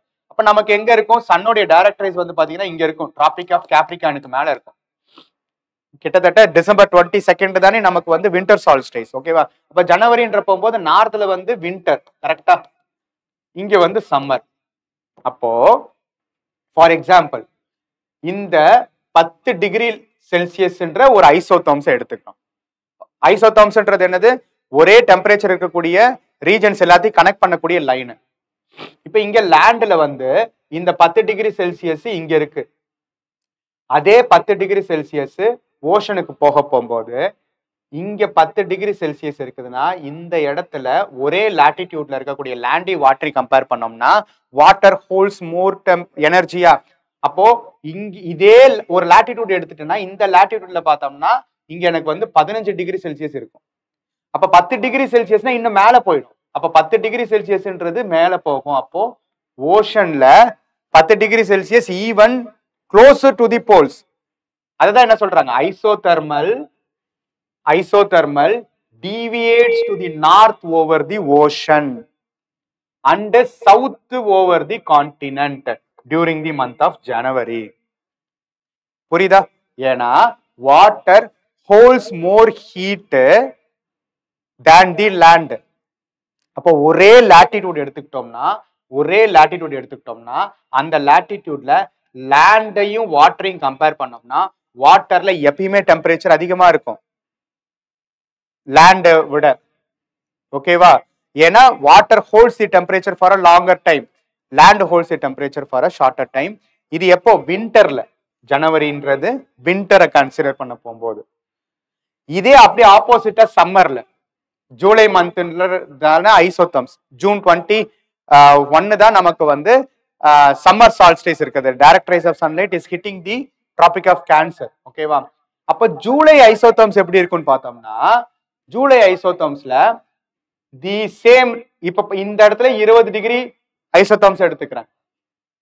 20 degree ஐசோதர்ம்ஸ் deviate to the north over the land and south over the ocean. புரியுதா என்ன சொல்றேன்றது? லேண்ட நோக்கி போகும்போது நார்த்தும், சவுத்தை நோக்கி போகும்போது லேண்ட்ல போகும்போது நார்த்வர்ட் டிவியேஷனும், சவுத்தை நோக்கி வர போகும்போது சாரி ஓஷன் நோக்கி வரும்போது சவுத்வர்ட் டிவியேஷன் இருக்கிறதுக்கான காரணம் சம்மர் அப்போ இங்க சம்மர் அப்போ land is getting heated up faster. Heat வந்து லேண்ட்ல அதிகமா இருக்கும் கம்பேர் டு வாட்டரை விட. அப்ப ஐசோதர்ம்ஸ்ன்றது இன்னும் lower latitude region sorry higher latitude இருக்கக்கூடிய ரீஜன்ஸ் வரைக்கும் அந்த டெம்பரேச்சர் இன்க்ரீஸ் ஆகும். ஒரே லாட்டிடியூட் எடுத்து பாத்தீங்கன்னா இங்க வந்து 40 டிகிரி செல்சியஸ் இருக்குன்னா இங்க 30 டிகிரி செல்சியஸ் தான் இருக்கு. ஏன்னா land is getting heated up faster than water during the day time and summer. அதே land is getting cooler than water during the night time and winter. அப்போ நைட்டு டேவை பொறுத்து கேட்கறாங்களா, சம்மர் வின்டரை பொறுத்து கேட்கறாங்களா, அதை பொறுத்து specific heat capacity of land and water அடிப்படையா வச்சு எங்க டீவியேஷன் இருக்குன்றதை நம்ம தெளிவா தெரிஞ்சுக்கணும். புரியுதா? பட் கான்செப்ட் என்ன, specific heat differences of land and water அடிப்படையா வச்சு கொஸ்டின்ஸ் ரெகுலரா வந்துகிட்டே இருக்கு. ஹரிசாண்டல் டிஸ்ட்ரிபியூஷன் ஆஃப் டெம்பரேச்சர், ரைட்டா? இது முக்கியமான கான்செப்ட். தென் அடுத்தது என்னது, நமக்கு நம்மளுடைய லோவர் அட்மாஸ்பியர்ல இருக்கக்கூடிய மாய்ஸ்சர் கேரியிங் கெப்பாசிட்டியும் அப்பர் அட்மாஸ்பியர்ல இருக்கக்கூடிய மாய்ஸ்சர் கேரியிங் கெப்பாசிட்டியும் வச்சு வேரியேஷன் வருதா? ஒரு கொஸ்டின் கூட கேட்டிருந்தாங்க, டியூ ஃபார்மேஷனை வச்சு வருதா, ரைட்டா? அப்போ நமக்கு வாட்டர் வேப்பர் அல்லது மாய்ஸ்சருக்கான பிரசன்ஸ் வந்து லோவர் அட்மாஸ்பியர்ல அதிகமா இருக்குமா ஹையர் அட்மாஸ்பியர்ல அதிகமா இருக்கும்னா டெஃபினட்டா லோவர் அட்மாஸ்பியர்ல தான் நமக்கு சர்ஃபேஸ் ஒட்டி தான் டெம்பரேச்சர் அதிகம். அப்போ ஏரோடைய டெம்பரேச்சர் அதிகமா இருக்கக்கூடிய லோவர் அட்மாஸ்பியர்ல moisture holding capacity of air அதிகமா இருக்கும். ஸோ வாட்டர் வேப்பரோட பிரசன்ஸ் அதிகமா இருக்கும். ஹைட் இன்க்ரீஸ் ஆக டெம்பரேச்சர் குறையும். டெம்பரேச்சர் குறைய மாய்ஸ்சர் ஹோல்டிங் கெப்பாசிட்டி குறையும். அப்ப water vapour is presence larger at the surface level. லார்ஜரா சர்ஃபேஸ் லெவல்ல இருக்கிறதுக்கான காரணம் it is experiencing higher temperature. So high temperature இருக்க வாட்டர் வேப்பர் அதிகமா இருக்கும். ஹைட் இன்க்ரீஸ் ஆக டெம்பரேச்சர் குறையும். வாட்டர் வேப்பருடைய ஹோல்டிங் ஆரோடைய வாட்டர் வேப்பருடைய ஹோல்டிங் கெப்பாசிட்டி குறையும். ஸோ மாய்ஸ்சர் கண்டென்ட் ரெகுலரா குறையும். இதுதான் யூபிஎஸ்சி கேட்டுட்டே இருக்காங்க. அப்புறம் இதை வச்சுதான் ஹியூமிடிட்டின்ற கான்செப்ட். ஹியூமிடிட்டின்றது என்னது, மாய்ஸ்சர் வித்தின் தி ஏர் தான் ஹியூமிடிட்டி. அதை நம்ம என்ன சொல்லுவோம், absolute humidity and relative humidity ரெண்டு சொல்லுவாங்க. அப்சல்யூட் ஹியூமிடிட்டினா actual presence of water vapour in the air காலம் ஃபார் அ யூனிட் வேல்யூ. ஒரு கியூபிக் சென்டிமீட்டர் இருக்கக்கூடிய ஒரு ஏர் பார்சல் எடுத்துக்கிட்டேன்னா அதுல எவ்வளவு அமௌண்ட் ஆஃப் 50 கிராம் மாய்ஸ்சர் இருக்கா அதை மட்டும் மெஷர் பண்றது அப்சல்யூட் ஹியூமிடிட்டி. ஆனா ரிலேட்டிவ் ஹியூமிடிட்டின்னு இருக்கு. ரிலேட்டிவ் ஹியூமிடிட்டி என்னது, relation between actual amount of water vapour உடைய கிராம்ஸும் water vapour holding capacity of the air. ஓகேவா? வாட்டர் வேப்பர் இப்போ 100 கிராம் மாய்ஸ்சர் இருக்குதுன்னா இந்த ஏர் பார்சலால 150 கிராம் வரைக்கும் மாய்ஸ்சரை ஹோல்ட் பண்ண முடியுதுன்னு வச்சுக்கோங்க. இது ரெண்டுக்கும் இருக்கக்கூடிய ரேஷியோ தான் ரிலேட்டிவ் ஹியூமிடிட்டி. ஓகேவா? சோ ஏர் வந்து மாய்ஸ்சர் ஹோல்டிங் கெப்பாசிட்டியை அடிப்படையா வச்சு அதுக்கும் அது ஹோல்ட் பண்ணிருக்கக்கூடிய மாய்ஸ்சர் அளவையும் வச்சு ரிலேட்டிவ் ஹியூமிடிட்டி வேரி ஆகும். அப்போ ஒரு ரிலேட்டிவ் ஹியூமிடிட்டி எப்படி வேரி ஆகும், ஹைட் இன்க்ரீஸ் ஆக நமக்கு moisture holding capacity of air குறைஞ்சிக்கிட்டே வருமா, அப்ப ரிலேட்டிவ் ஹியூமிடிட்டி கூடிக்கிட்டே வரும். ஃபார் எக்ஸாம்பிள், இப்போ சர்ஃபேஸ்ல இருக்கக்கூடிய ஒரு ஏர் பார்சல் எடுத்துக்கிறோம். அந்த சர்ஃபேஸ்ல இருக்கக்கூடிய ஏர் பார்சல் வந்து சர்ஃபேஸ்ன்றப்ப போது டெம்பரேச்சர் அதிகமா இருக்கும். கரெக்டா 30 டிகிரி செல்சியஸ் சர்ஃபேஸ்ல இருக்குதுன்னா இங்க இருக்கக்கூடிய ஒரு ஏர் பார்சலால ஒரு 50 கிராம் ஆஃப் மாய்ஸ்சர் இருக்குன்னு வச்சுக்கோங்க. 100 கிராம் வரைக்கும் அதனால ஹோல்ட் பண்ணிக்க முடியும்னா ரிலேட்டிவ் ஹியூமிடிட்டி எவ்வளவு, 50%. Relative humidity 50%. ஓகேவா? தென் வந்து இப்போ ஹைட் மேல போக டெம்பரேச்சர் குறைஞ்சுக்கிட்டே வரும். டெம்பரேச்சர் குறைஞ்சுக்கிட்டே வர மேல உள்ள கிராம்ஸ் அதே தான் இருக்கும். பட் கீழே வந்து பார்த்தோம்னா நமக்கு மாய்ஸ்சர் ஹோல்டிங் கெப்பாசிட்டி குறைஞ்சிக்கிட்டே வரும். இங்க 100 கிராம் வரைக்கும் ஹோல்ட் பண்றதுக்கு இங்க 75 கிராம் தான் அதனால ஹோல்ட் பண்ண முடியும். அப்ப என்னது, 2/3 ரிலேட்டிவ் ஹியூமிடிட்டி 66.66%. அதே இன்னும் மேல போயிட்டா டெம்பரேச்சர் குறைஞ்சிரும். டெம்பரேச்சர் குறைய 50/50 மாய்ஸ்சர் ஹோல்டிங் கெப்பாசிட்டி 100% ரீச் ஆயிடும். எப்போ இந்த 100% ஆஃப் ரிலேட்டிவ் ஹியூமிடிட்டி ரீச் ஆகுதோ அதுதான் சேச்சுரேஷன் பாயிண்ட் அல்லது டியூ பாயிண்ட் அப்படின்னு நம்ம சொல்லுவோம். இந்த டியூ பாயிண்ட் அல்லது சேச்சுரேஷன் பாயிண்ட்ல தான் water vapour is again converted into water. ஓகேவா? வாட்டர் வேப்பர் வந்து வாட்டரா கன்வெர்ட் ஆகக்கூடிய அந்த ப்ராசஸ்க்கு பேரு கண்டென்சேஷன். அந்த கண்டென்சேஷன்ன்றது எந்த டெம்பரேச்சர்ல நடக்குதோ அந்த டெம்பரேச்சர் தான் டியூ பாயிண்ட். புரியுதா? அப்ப இத வச்சுதான் டியூ கிளவுடி நைட்ஸ்ல ஃபார்ம் ஆகாததுக்கான ரீசன் என்னன்னு யூபிஎஸ்சி கேட்டிருந்தாங்க. ஏன்னா clouds reflex backs the energy so that temperature குறையவே குறையாது. டெம்பரேச்சர் குறையாததுனால சேச்சுரேஷன் பாயிண்ட் ரீச் ஆகாது. சேச்சுரேஷன் பாயிண்ட் ரீச் ஆகாததுனால கண்டென்சேஷன் நடக்காது. கண்டென்சேஷன் நடக்காததுனால டியூ ஃபார்ம் ஆகாது. அதுதான் அந்த கொஸ்டினுக்கான ஆன்சர். புரியுதா? சோ அப்ப இதே மாதிரி நமக்கு எதெல்லாம் இருக்கு. இப்ப டியூ, மிஸ்ட், ஃபாக், ரெயின் இது எல்லாமே டிஃப்ரெண்ட் ஃபார்ம்ஸ் ஆஃப் கண்டென்சேஷன். இப்போ ரெயின்ஃபால்ன்றது என்னது? கீழே இருக்கக்கூடிய வாட்டர் வேப்பர் மேல போனுச்சுன்னா கிளவுடா ஃபார்ம் ஆகுது. மேல போக போக டெம்பரேச்சர் குறையுது. அது ஒரு பாயிண்ட்ல கண்டென்சேஷன் பாயிண்ட் ரீச் ஆகுது. ரிலேட்டிவ் ஹியூமிடிட்டி 100% ரீச் ஆனதுக்கு அப்புறம் அந்த வாட்டரை கீழே விழுவுறதுக்கு பேர் தான் rainfall. Rain is falling in the form of water. ஓகேவா? பட் டியூன்றது என்னது? ஒரு சர்ஃபேஸ் எடுத்துக்கிட்டோம்னா அந்த சர்ஃபேஸுக்கு ஒட்டி, இப்ப சர்ஃபேஸை ஒட்டி ஒரு ஏர் பார்சல் இருக்குன்னா இந்த ஏர் பார்சலுக்குள்ளார வாட்டர் வேப்பர் வந்து மாய்ஸ்சரா பிரசன்ட் ஆயிருக்குமா? இது கிளவுட்ஸா ஃபார்ம் ஆகணும்னு அவசியம் கிடையாது. அந்த சர்ஃபேஸே sometimes during the winter longer nights இருக்கக்கூடிய டைம்ல when land is liberating all of its heat, sudden decrease of temperature நடக்குதுன்னா அப்ப ஆட்டோமேட்டிக்கா இதுக்கு மேல உள்ள மாய்ஸ்சர் கண்டென்ட்டை வந்து moisture holding capacity of the ஏரை குறைக்குமா? அப்போ இதை ஒட்டி இருக்கக்கூடிய ஏர்ல ரிலேட்டிவ் ஹியூமிடிட்டி 100% ரீச் ஆகி அப்படியே அதுல இருக்கக்கூடிய மாய்ஸ்சர் அப்படியே படர்ந்துச்சுன்னா அதுதான் டியூ. அப்ப dew is normally forming on the ground level, grasses மேல, ஸ்டோன்ஸ் மேல. ஈவன் ஒரு வெசலை எடுத்து கூலிங்கா ஃப்ரிட்ஜ்ல இருக்கக்கூடிய வெசல் எடுத்து வெளியில வச்சோம்னாலே அந்த வெசல் சர்ஃபேஸை ஒட்டி வாட்டர் டிராப்லெட்ஸ் இருக்கும். அது டியூ தான். ஓகேவா? சோ அதே சர்ஃபேஸுக்கும் இல்லாம பெரிய போய் கிளவுடாவும் ஃபார்ம் ஆகாம நம்மளுடைய லோவர் நம்மளுடைய அட்மாஸ்பியர் நம்ம பிரீத் பண்ணக்கூடிய ஏரோட காம்பினேஷன்லயே ஃபாகா ஃபார்ம் ஆகலாம். ஓகேவா? ஒரு அந்த மாதிரி ஃபாக் ஃபார்ம் ஆகும். ஓகேவா? இந்த ஃபாக் தான், ஃபாகுக்கான இன்னொரு நேம் தான் மிஸ்ட். ஓகேவா? இந்த மிஸ்ட்ன்றது மோஸ்ட்லி மவுண்டேனஸ் ரீஜன்ஸ்ல ஃபார்ம் ஆகிறது. ஃபாக்ன்றது மோஸ்ட்லி பிளைன் ரீஜன்ஸ்ல ஃபார்ம் ஆகிறது. ஓகேவா? சோ கிளவுட்ஸாவும் ஃபார்ம் ஆகாம சர்ஃபேஸ்ல படரவும் படராம நம்மள சுத்தி இருக்கக்கூடிய ஏர்லயே கண்டென்சேஷன் நடந்து பட் கீழே வந்து விழுகாம அதுக்குள்ளாரே அட்டாச் ஆயிருக்கக்கூடிய ஒரு வாட்டர் வேப்பர் கண்டிஷன்ஸ் தான் நம்ம வந்து ஃபாகி கண்டிஷன்ஸ் சொல்லுவோம். மிஸ்ட்ன்றது மாய்ஸ்சர் கண்டென்ட் இன்னும் கொஞ்சம் கூட இருக்கும். ஃபாக்ன்றது அதோட ரிலேட்டிவ்லி மாய்ஸ்சர் கண்டென்ட் குறைவா இருக்கும். இது கூட நமக்கு ஸ்மோக் ஆட் ஆனாச்சுன்னா ஸ்மாக் ப்ராப்ளம்னு நம்ம சொல்றோம். ஓகேவா? அதே ரெயினா வந்து விழுந்துச்சுன்னா ரெயின்ஃபால். ஓகேவா? ரெயினா இல்லாம அந்த டியூ பாயிண்ட்ன்றது 0 டிகிரி செல்சியஸ்க்கு கீழே நடந்துச்சுன்னு வச்சுக்கோங்க. ஒரு -5 டிகிரி செல்சியஸ், -2 டிகிரி செல்சியஸ் இருந்துச்சுன்னா அது டைரக்டாவே சாலிடா கன்வெர்ட் ஆயிடும்ல. வாட்டர் வேப்பர் டைரக்டா சாலிடா கன்வெர்ட் ஆகி அந்த சாலிடா வந்து விழுவுறது நமக்கு ஹெயில் ஸ்டோன்ஸ் அல்லது ஸ்னோஃபால்.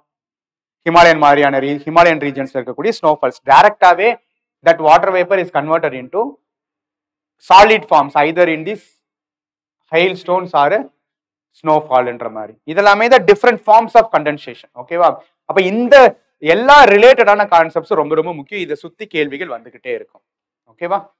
இந்த கொஸ்டின் 2015ல கேட்ட இந்த question, the winds which blow between 30 degree north and 60 degree south latitudes throughout the year are known as westerlies னு கொடுத்திருக்காங்க.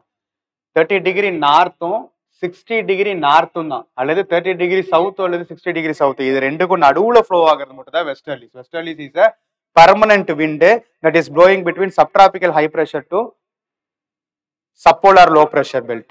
ஓகேவா? Second statement, the moist air mass that cause winter rains in northwestern region of India are part of westerlies. இதுக்கு பேர் தான் என்னது? western disturbances. நமக்கு during the winter time, starting part of the winter time, November டைம்ல பஞ்சாப் ஹரியானா பிளைன்ஸ்ல ராபி கல்டிவேஷனுக்காக ஒரு wind வந்து moisture bearing விண்ட்ஸா வந்து help பண்ணும்ல, அந்த western disturbances is part of westerlies னு கொடுத்திருக்காங்க. Yes, the second statement is right. அப்ப ஃபர்ஸ்ட் ஸ்டேட்மெண்ட்ல அந்த லாட்டிடியூடினல் பொசிஷனை தப்பா கொடுத்திருக்காங்க. வெஸ்டர்லிஸ்ன்ற ஒரு permanent wind that is blowing between subtropical high pressure belt and subpolar low pressure belt. இந்த கொஸ்டின் 2021ல அதே தான். In tropical zone the western sections of the ocean are warmer than the eastern sections owing to the influence of trade winds. அங்க வெஸ்டர்லிஸ் கேட்ட மாதிரி இங்க trade winds கேட்டிருக்காங்க. என்ன கொடுத்திருக்காங்க? இப்ப tropical regions எடுத்துக்கிறோம், இது temperate regions எடுத்துக்கிட்டோம்னா trade winds என்னது? trade winds are easterly winds. அப்போ ஒரு ரீஜன் எடுத்துக்கிட்டோம்னா இப்ப இது வந்து ஒரு ஓஷன் எடுத்துக்கிட்டோம்னா ஓஷனுடைய வெஸ்டர்ன் செக்ஷன்ஸ், ஓஷனுடைய வெஸ்டர்ன் செக்ஷன்ஸ், இது ஓஷனுடைய ஈஸ்டர்ன் செக்ஷன்ஸ். ஓகேவா? So trade winds makes the western sections of the ocean warmer than the eastern sections owing to the influence of trade winds. Yes, correct. Easterly winds வார்ம்னஸை ஈஸ்ட்ல இருந்து western நோக்கி நகர்த்த போகும்போது automatically western part of the oceans are experiencing higher temperature. அதே மேல பாத்தீங்கன்னா வெஸ்டர்லிஸ்ன்றது வெஸ்ட் டு ஈஸ்ட் மூவ் ஆகக்கூடிய wind. In temperate zone, westerlies makes the eastern sections of the ocean warmer than the western sections. அப்ப just இந்த விண்டோடைய மூவ்மெண்டோடைய directions நமக்கு தெரிஞ்சிச்சுனாலே அது எந்த பார்ட் ஆஃப் தி ஓஷனை வார்ம் பண்ணும், எந்த பார்ட் ஆஃப் தி ஓஷனை கூல் பண்ணுன்றது நமக்கு கிளியரா தெரிஞ்சிடும். Answer for this question is both 1 and 2. Then what causes, இப்ப வெஸ்டர்லிஸ் ஈஸ்டர்லிஸ்ன்ற மாதிரியான பெர்மனன்ட் விண்ட்ஸ் ஏன் வெஸ்ட்ல இருந்து ஈஸ்ட் போகணும், ஏன் ஈஸ்ட்ல இருந்து வெஸ்ட் போகணும்? அது நேராவே போயிருக்க வேண்டியதானே, நார்த் டு சவுத் டைரக்ஷன்ல தானே பிரஷர் பெல்ட்ஸோட வேரியேஷன் இருக்கு. அப்ப அது டீவியேட் ஆகிறதுக்கான காரணம் என்னன்னு கேட்கறாங்க. What causes the wind to deflect towards the left in southern hemisphere or right in northern hemisphere? இது ரெண்டுக்குமே என்ன காரணம்? ஆக்சுவலா கொரியாலிஸ் ஃபோர்ஸ். இந்த Coriolis force is again based on the rotation of the earth. Rotation of the எர்த்னால தான் Coriolis force, Coriolis ஃபோர்ஸ்னால தான் deflection. Coriolis ஃபோர்ஸ்னா என்னன்றதை நம்ம பார்ப்போம். தென் அதே கொஸ்டின் வெஸ்டர்லிஸ் வச்சு இன்னொரு கொஸ்டின் 2011ல westerlies in southern hemisphere are stronger and persistent than in northern hemisphere. ரெண்டுமே பெர்மனன்ட் விண்ட் தான். நார்தர்ன் ஹெமிஸ்பியர்லயும் வெஸ்டர்லிஸ் இருக்கு, சதர்ன் ஹெமிஸ்பியர்லயும் இருக்கு. பட் சதர்ன் ஹெமிஸ்பியர்ல மோர் பர்சிஸ்டன்டாவும் ஸ்ட்ராங்கராகவும் இருக்கு தேன் தி நார்தர்ன் ஹெமிஸ்பியர். அதுக்கு காரணம் என்னன்னு கேட்கறாங்க. ஓகேவா? Southern hemisphere has less land mass as compared to the northern hemisphere. Correct. ஏன்னா southern hemisphere is having larger ocean bodies பெருசா இருக்கு, நார்தர்ன் ஹெமிஸ்பியர்ல கான்டினென்ட்ஸ் பெருசா இருக்கு. இப்ப கான்டினென்ட்ஸ் அதிகமா இருக்க போகும்போது விண்டோட மூவ்மெண்ட் பிளாக் பண்ணப்படும். ஏன்னா கான்டினென்ட்ஸ்குள்ளாரி வேரியேஷன் தி லேண்ட்ஃபார்ம்ஸ் அதிகமா இருக்கும். பட் ஓப்பன் ஓஷன்ஸ்னா அங்க எந்த விதமான பிளாக்கிங் ஃபீச்சர்ஸும் இருக்காது. அப்போ ஓப்பன் எண்டட்ல இருக்கக்கூடிய இந்த வெஸ்டர்லிஸ் வந்து எஸ்பெஷலி சதர்ன் ஹெமிஸ்பியர்ல ஸ்ட்ராங்கரா இருக்கும். அந்த ஸ்ட்ராங்கரா இருக்கக்கூடிய இந்த வெஸ்டர்லிஸ் தான் என்ன சொல்லுவாங்க? Roaring 40s, furious 50s and shrieking 60s ன்னு சொல்லுவாங்க. கரெக்டா? எல்லாமே லாட்டிடியூட்ஸை குறிக்கும். 40, 50, 60 டிகிரி லாட்டிடியூட்ஸ்ல போகும்போது இந்த intensity of the westerlies is keeps on increasing. Second statement, Coriolis force is higher in the southern hemisphere as compared to the northern hemisphere. அதாவது இந்த இன்க்ரீசிங் இன் தி விண்ட் ஸ்பீடுக்கான காரணம் லேண்ட் ஓஷன் டிஃபரன்ஸ் தானே தவிர கொரியாலிஸோட ஒரே வேலை டிஃப்ளெக்ஷன் பண்றது மட்டும்தான். அந்த டிஃப்ளெக்ஷன் எர்த்தோடைய ரொட்டேஷன் அடிப்படையா வச்சிருக்கிறதுனால நார்தர்ன் ஹெமிஸ்பியர்ல எந்த லாட்டிடியூட்ல என்ன ஃபோர்ஸ் இருக்கோ அதே தான் சதர்ன் ஹெமிஸ்பியர்ல இருக்கும். கொரியாலிஸ் ஃபோர்ஸ் லாட்டிடியூடினல் வைஸ் வேரி ஆகுமே தவிர ஒரே நார்தர்ன் ஹெமிஸ்பியருக்கும் சதர்ன் ஹெமிஸ்பியருக்கும் அப்படி வேரி ஆகாது. ஓகேவா? So higher in the southern ஹெமிஸ்பியர்ன்றது தப்பு. The answer for this question என்னது? Option A 1 only. Then திரும்ப 2024ல இதே கொரியாலிஸ் ஃபோர்ஸ் வச்சு கேள்வி கேட்டிருக்காங்க பாருங்க. With reference to the Coriolis force, which of the following statements is are correct? It increases with increase in the wind velocity. Coriolis forceன்றது விண்டோட velocity increase ஆக அந்த deflection nature increase ஆகுமா? ஏன்னா எவ்வளவுக்கு வேகமா போகுதோ அவ்வளவுக்கு டீவியேஷன் அதிகமா இருக்கும். அந்த டீவியேஷனுக்கு காரணமா இருக்கக்கூடிய கொரியாலிஸ் ஃபோர்ஸ் அதிகமா இருக்கும். First statement correct. It is maximum at the poles and is absent at the equator சொல்லியிருக்காங்க. Yes, almost it is absent, zero at the equatorial level than at the polar regions. ஏன்னா equatorial ரீஜியன்ல இருந்து மேல போக rotational velocity of the earth is rotation velocity அப்படின்றது குறையும். ஆனா difference in the rotational வெலாசிட்டின்றது கூடிக்கிட்டே இருக்கும். எவ்வளவுக்கு difference in the rotational velocity கூடுதோ அவ்வளவுக்கு டிஃப்ளெக்ஷன் அதிகமா இருக்கும். ஸோ டிஃப்ளெக்ஷன் அதிகமா மேக்ஸிமம் எங்க நம்ம பார்க்கலாம்னா போலார் ரீஜன்ல தான் பார்க்கலாம். இது எப்படின்றத நான் எக்ஸ்பிளைன் பண்றேன். ஓகேவா? அப்போ இதுக்கு ஆன்சர் என்னது? Both 1 and 2. ஸோ அப்போ பெர்மனன்ட் விண்ட் சிஸ்டம்ஸ், அந்த விண்ட் சிஸ்டத்தினால ஏற்படக்கூடிய ஃபேக்டர்ஸ், அது எந்த ரீஜன்ஸ்ல எந்த மாதிரியான டெம்பரேச்சர் வேரியேஷன்ஸை கொடுக்குது, அதனோட ஃப்ளோவை டிசைட் பண்ணக்கூடியதுக்கு காரணமா இருக்கக்கூடிய கொரியாலிஸ் ஃபோர்ஸ், அந்த கொரியாலிஸ் ஃபோர்ஸோட பேசிக் நேச்சர், இது எல்லாமே ரிப்பீட்டடா யூபிஎஸ்சி கேட்டுக்கிட்டே இருக்காங்க. ஓகேவா? அப்ப அதை பார்க்கணும்னா ஃபர்ஸ்ட் நம்ம ப்ரெஷர் பெல்ட்ஸ் பத்தி தெளிவா தெரிஞ்சுக்கணும். ஓகேவா? நமக்கு இருக்கிறது 4 இம்பார்ட்டன்டான pressure belts. Equatorial low pressure belt, subtropical high pressure belt, subpolar low pressure belt and polar high pressure belt. அப்ப இதுல இந்த ஈக்குவட்டோரியல் லோ ப்ரெஷர் பெல்ட்டும் போலார் ஹை ப்ரெஷர் பெல்ட்டும் தெர்மலி இன்டியூஸ்டு ப்ரெஷர் பெல்ட்ஸ். கரெக்டா? ஏன்னா டெம்பரேச்சர் மட்டுமே அடிப்படையா வச்சு ஹை டெம்பரேச்சர் இருக்கக்கூடிய இடத்துல லோ ப்ரெஷர் இருக்கும். அதனால ஈக்குவட்டோரியல் ரீஜன்ல ஹை இன்சுலேஷன் இருக்கும், ஹை டெம்பரேச்சர் இருக்கும், அதனால லோ ப்ரெஷர் கண்டிஷன்ஸ் இருக்கும். லோவஸ்ட் டெம்பரேச்சர் எக்ஸ்பீரியன்ஸ் பண்ணக்கூடிய போலார் ரீஜன்ஸ்ல ஹை ப்ரெஷர் இருக்கும். அப்ப இது டெம்பரேச்சர் அடிப்படையா வச்சு கிரியேட் ஆகக்கூடிய 2 ப்ரெஷர் பெல்ட்ஸ். பட் இங்க பாத்தீங்கன்னா சப்டிராபிக்கல் டெம்பரேச்சர் வச்சு பார்த்திருந்தா லோ ப்ரெஷர் இருந்திருக்கணும். ஆனா சப்டிராபிக்கல் ஹை ப்ரெஷர் பெல்ட் இருக்கு. சப்போலார் ரீஜன் அதை விட லாட்டிடியூட் மேல, அப்ப அங்கதான் இன்னும் ஹை ப்ரெஷர் இருக்கும், அங்க லோ ப்ரெஷர் இருக்கு. அப்ப இந்த 2 ப்ரெஷர் பெல்ட்ஸும் உருவானதுக்கு டெம்பரேச்சர் காரணமா இல்லாததுனால these are called as dynamically induced pressure belts. Dynamically induced pressure belts. அப்ப இந்த டைனமிசத்துக்கு காரணமா இருக்கிறது இந்த 2 விண்ட் சிஸ்டம், அதாவது ஜெட் ஸ்ட்ரீம்ஸ். நம்மளுடைய அப்பர் ஆல்டிடியூடினல் லெவல்ல எர்த்தோட ரொட்டேஷன் அடிப்படையா வச்சு ஒரு larger band of winds, hundreds of kilometres with இருக்கக்கூடிய larger band of strong meandering winds தான் ஜெட் ஸ்ட்ரீம்ஸ் சொல்லுவோம். இந்த ஜெட் ஸ்ட்ரீம்ஸோட பிரசன்ஸ்னால தான் நமக்கு இந்த சப்டிராபிக்கல் ஹை ப்ரெஷர் பெல்ட்டும் சப்போலார் லோ ப்ரெஷர் பெல்ட்டும் ஆல்டர்னேட்டிவா இருக்கிறதுக்கு முக்கியமான காரணமே. ஏன் அப்படின்னு பார்த்தோம்னா, இப்ப ஈக்குவட்டோரியல் ரீஜன் எடுத்துக்கிட்டோம்னா, ஈக்குவட்டோரியல் ரீஜன்ல டெம்பரேச்சர் அதிகமா இருக்கிறதுனால strong convectional currents makes the troposphere to experience highest level at equatorial ரீஜன்ன்றதை பார்த்திருந்தோமா? ஏன்னா ட்ரோபோபாஸோட லெவல் பாருங்க, இங்க குறைவா இருக்கு, இங்க கூட இருக்கு. ஏன்னா strong convectional currents makes the air to elevate upwards. அப்ப மேல நோக்கி ஏர் போக போக சர்ஃபேஸ் லெவல்ல லோ ப்ரெஷர் இருக்கும். பட் நமக்கு என்ன தெரியும், மேல போக போக போக டெம்பரேச்சர் குறையுமா?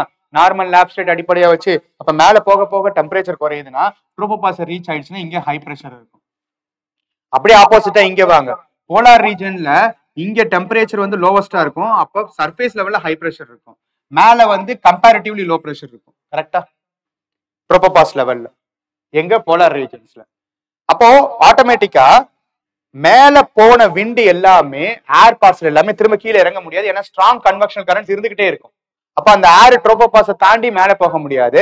It tends to divert on both the sides. இங்க இருந்து ரிலீஸ் ஆன ஏர், ஓகேவா, இங்க இருந்து எலிவேட் ஆன ஏர், இங்க இருந்து எலிவேட் ஆன ஏர் 2 பக்கமுமே நகர்ந்து போகும்.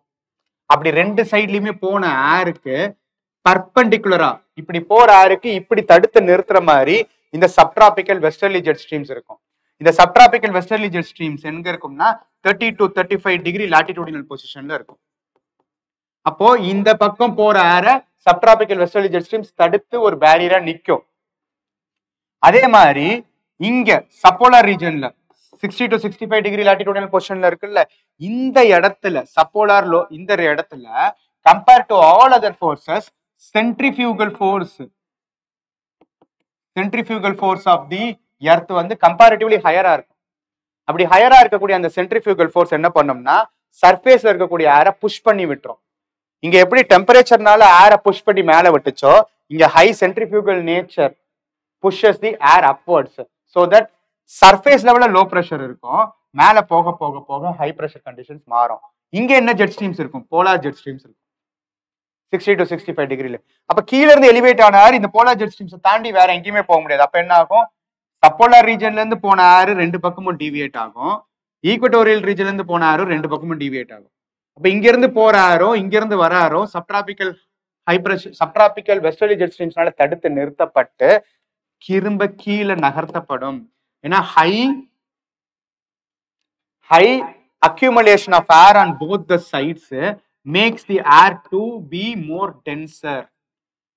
denser gases subside downwards and increases the pressure on the surface level. அதனால subsidence of air makes this region to experience high pressure conditions. அதே subpolar regions low pressure conditions. அப்ப presence of these two jet streams makes this 4 pressure belts to be varied on its context. ஓகேவா? இந்த differences நம்ம தெளிவா தெரிஞ்சுக்கணும். அப்போ இந்த pressure பெல்ஸுக்குள்ளார சர்ஃபேஸ் லெவல்ல மூவ் ஆகக்கூடிய விண்ட்ஸ் தான் என்னது பெர்மனன்ட் விண்ட்ஸ். எப்பயுமே high pressure to low pressure தானே விண்ட் மூவ் ஆகும். அப்ப subtropical high pressure belt to equatorial low pressure பெல்ட்டை நோக்கி வரக்கூடிய விண்டுக்கு பேர் தான் என்னது ஈஸ்டர்லிஸ் ஆர் ட்ரேட் விண்ட்ஸ். அது ரெண்டு ஹெமிஸ்பியர்லயுமே. இங்க subtropical high to subpolar low pressure belt போற winds westerlies, polar high to subpolar போற விண்ட்ஸ் போலார் ஈஸ்டர்லிஸ். ஓகேவா? பட் இதே ரெண்டு ஹெமிஸ்பியர்லயும். பட் இது எல்லாமே ஏன் வந்து ரைட் ஹேண்ட் சைட்லயும் லெஃப்ட் ஹேண்ட் சைட்லயும் டிவியேட் ஆகுதுன்னா அந்த டீவியேஷனுக்கு காரணமா இருக்கிறது கொரியாலிஸ் ஃபோர்ஸ். கொரியாலிஸ் ஃபோர்ஸ்ன்றது என்னது? எர்த்தை பொறுத்த வரைக்கும் எர்த் ஒரு ஸ்பெரிக்கல் ஷேப்பா இருக்கிறதுனால எர்த்தோடைய ரொட்டேஷன் வெலாசிட்டின்றது மாறிக்கிட்டே இருக்கும். ஈக்குவட்டோரியல் ரீஜன்ல சர்க்கம்ஃபரன்ஸ் பெருசு. அப்போ 24 மணி நேரத்துல ஒரு ரொட்டேஷனை முடிக்கணும்னா அங்கதான் வேகமா சுத்தும், போலார் ரீஜன்ல மெதுவா சுத்தும். அப்ப rotation velocity varies between the latitudes. அந்த ரொட்டேஷன் வெலாசிட்டிக்கு இருக்கக்கூடிய டிஃபரன்சஸ் எவ்வளவுக்கு அதிகமா இருக்கோ அவ்வளவுக்கு டீவியேஷன் அதிகமா இருக்கும். அப்ப ஈக்குவட்டோரியல் எடுத்துட்டோம்னா எர்த் எடுத்துட்டோம்னா நியர் ஸ்பெரிக்கல் தானே தவிர எக்ஸாக்ட் ஸ்பெரிக்கல் கிடையாது. ஈக்குவட்டோரியல் ரீஜன்ல ஸ்லைட்லி பல்ஜர்னு பார்த்திருப்போமா? ஸ்லைட்லி பல்ஜிங் எஃபெக்டா இருக்கும். அப்ப பல்ஜிங்கா இருக்கிறதுனால ஈக்குவட்டோரியல் ரீஜன்ல ரொட்டேஷனல் வெலாசிட்டியோட டிஃபரன்சஸ் ரொம்ப மினிமமா இருக்கும். 10 to 10 degree Celsius, 10 to 10 degree நார்த்தும் சவுத் எடுத்துக்கிட்டீங்கன்னா இதுக்கு நடுவுல இருக்கக்கூடிய ஒவ்வொரு லாட்டிடியூடுமே ஆல்மோஸ்ட் சிலிண்ட்ரிக்கல் ஷேப்ல இருக்கிறதுனால ரொட்டேஷனல் வெலாசிட்டியோட டிஃபரன்சஸே இருக்காது. டிஃபரன்சஸ் இல்லாத இடத்துல டீவியேஷன் இருக்காது. சோ அதனாலதான் Coriolis force is 0 at the equator. அதே மேல நோக்கி போக ரொட்டேஷனல் வெலாசிட்டியோட டிஃபரன்சஸ் அதிகரிக்கும், டீவியேஷன் அதிகரிக்கும். So CF Coriolis force is maximum experienced at the polar region. அப்போ கீழ இருந்து மேல போகும்போது மேல இருந்து ஒரு காலம் கீழே வருதுன்னா இங்க ஸ்பீட் அதிகமா இருக்கக்கூடிய காரணத்தினால இது ரீச் ஆகிறதுக்குள்ள ரிசீவர் இந்த சைடு போயிடுவார். அதனால வரக்கூடிய பால் வந்து it is deviating towards its right hand side. It is deviating towards its right hand side. அதே இவர் வந்து பால போடுறாருன்னா இவர் போடுற பால் ரொட்டேஷன் வெலாசிட்டினால டீவியேஷனால இந்த பக்கம் போயிடும். ஆனா ரிசீவர் இந்த சைடு தான் இருப்பாரு. அப்போ டீவியேட்டிங் ரைட் ஹேண்ட் சைடு. அதே சதர்ன் ஹெமிஸ்பியர் எடுத்துக்கிட்டீங்கன்னா இங்க இருந்து போட போகும்போது இந்த பால் வேகமா போயிடும், ரிசீவர் இங்கதான் இருப்பாரு. ஓகேவா? அப்ப deviating towards its left hand side. இங்க இருந்து போகும்போது பால் மெதுவா இருக்கும், ஆனா ரிசீவர் வந்து வேகமா போயிடுவாரு, deviating towards its left hand side. So அதனாலதான் any moving object will be deviating towards its right hand side in northern hemisphere, left hand side in the southern hemisphere. அது காரணமா இருக்கிறது தான் கொரியாலிஸ் ஃபோர்ஸ். அப்போ இங்க என்னது ஹை பிரஷர், இது northern ஹெமிஸ்பியரா இருக்கா? அப்ப மேல இருந்து கீழே வரக்கூடிய விண்டுக்கு ரைட் ஹேண்ட் சைடு டிஃப்ளெக்ஷனால இது ட்ரேட் விண்ட். கீழ இருந்து மேல போகக்கூடிய விண்டுக்கு ரைட் ஹேண்ட் சைடு டிஃப்ளெக்ஷனால இது வெஸ்டர்லிஸ். மேல இருந்து வரக்கூடிய விண்டு ரைட் ஹேண்ட் சைடு டிஃப்ளெக்ஷன் இருக்கிறதுனால இது போலார் ஈஸ்டர்லிஸ். அதே சதர்ன் ஹெமிஸ்பியர்ல கீழ இருந்து மேல போகிற விண்டு லெஃப்ட் ஹேண்ட் சைடு டீவியேஷன் ஆகுறதுனால இது ஈஸ்டர்லிஸ். ஈஸ்ட்ல இருந்து வெஸ்ட், எந்த டைரக்ஷன்ல இருந்து எந்த டைரக்ஷன் போகுது அதை பொறுத்து தான் பேரு. ஈஸ்ட்ல இருந்து வந்துச்சுன்னா ஈஸ்டர்லிஸ், வெஸ்ட்ல இருந்து வந்துச்சுன்னா வெஸ்டர்லிஸ். இப்ப மேல இருந்து வரப்போகும்போது லெஃப்ட் ஹேண்ட் சைடு டிவியேட் ஆகணும், ஆனா வெஸ்ட் டு ஈஸ்ட் தான், அதனால இது வெஸ்டர்லிஸ். ஸோ ஹெமிஸ்பியர் மாறதுக்கு அடிப்படையை வச்சு டிஃப்ளெக்ஷன் மாறும். ஏன்னா because earth is rotating in west to east direction. எர்த்தோட ரொட்டேஷன் வெஸ்ட் டு ஈஸ்ட் டைரக்ஷனா இருக்கிறதுனால Coriolis force is deviating any object towards its right hand side in the northern hemisphere and left hand side in the southern hemisphere.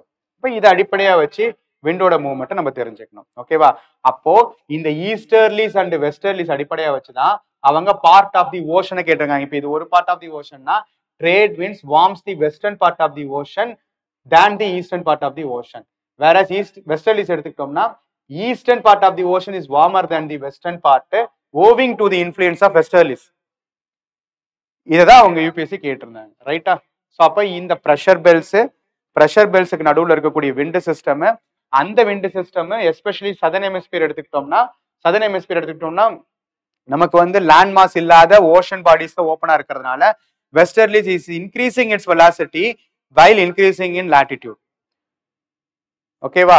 So இதெல்லாமே முக்கியமான concepts with respect to pressure belts, permanent wind system and the Coriolis force which is responsible for deviation of the winds.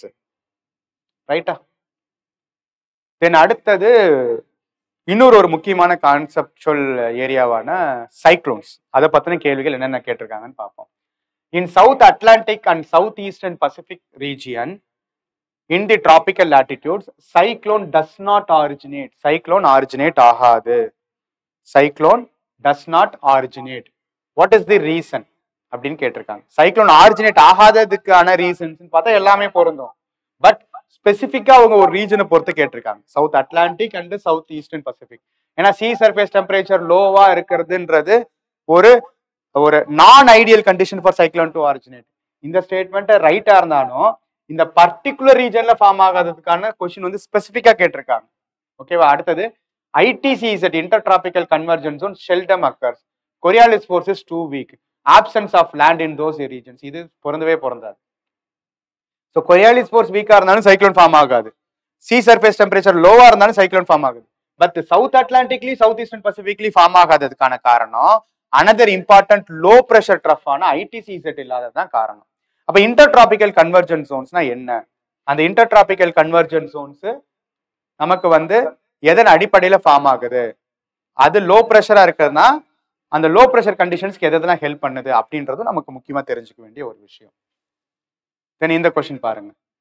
Jet streams occur in the northern hemisphere only அப்படின்னு சொல்லியிருக்காங்க. No, ரெண்டு ஹெமிஸ்பியர்லயுமே நமக்கு subtropical westerly jet ஸ்ட்ரீமும் இருக்கு, polar jet streams இருக்கு. அப்ப ரெண்டு ஹெமிஸ்பியர்லயுமே jet streams இருந்தா மட்டும் தானே நமக்கு ரெண்டுலயுமே ப்ரெஷர் பெல்ட்ஸ் உருவாகிறதுக்கான கண்டிஷன்ஸ் இருக்குன்னு பார்த்தோம். ஒரு இடத்துல மட்டும் தான் இருக்குன்னு சொல்லியிருக்காங்க. தப்பு. Only some cyclones develop a concept called as ஐன்றது சென்டர் ஆஃப் தி சைக்ளோன்ல இருக்கக்கூடிய அந்த காம் ரீஜன் தான் ஐன்னு சொல்லுவோம். இங்க என்னன்னா only some cyclones develop and ஐனா எந்த அந்த சம் சைக்ளோன்ஸ்னா டிராபிக்கல் சைக்ளோன்ஸ் தான் ஐன்ற கான்செப்ட் இருக்கும், டெம்பரேட் சைக்ளோன்ஸ்ல ஐ கிடையாது. அப்ப இந்த statement correct. Third statement, the temperature inside the eye of a cyclone is nearly 10 degrees Celsius lesser than that of the surroundings. இந்த இடத்துல டெம்பரேச்சரை வச்சு கணக்கு கிடையாது. இவங்க என்ன சொல்றாங்க? சென்டரை விட outer ரீஜன்ல the temperature inside the eye of a cyclone is nearly 10 degrees Celsius less than the surroundings ன்னு சொல்லியிருக்காங்க. இப்போ இங்க 20 டிகிரி செல்சியஸ் இருக்குன்னா இங்க வந்து 10 டிகிரி செல்சியஸ் இருக்குன்னு சொல்றாங்க.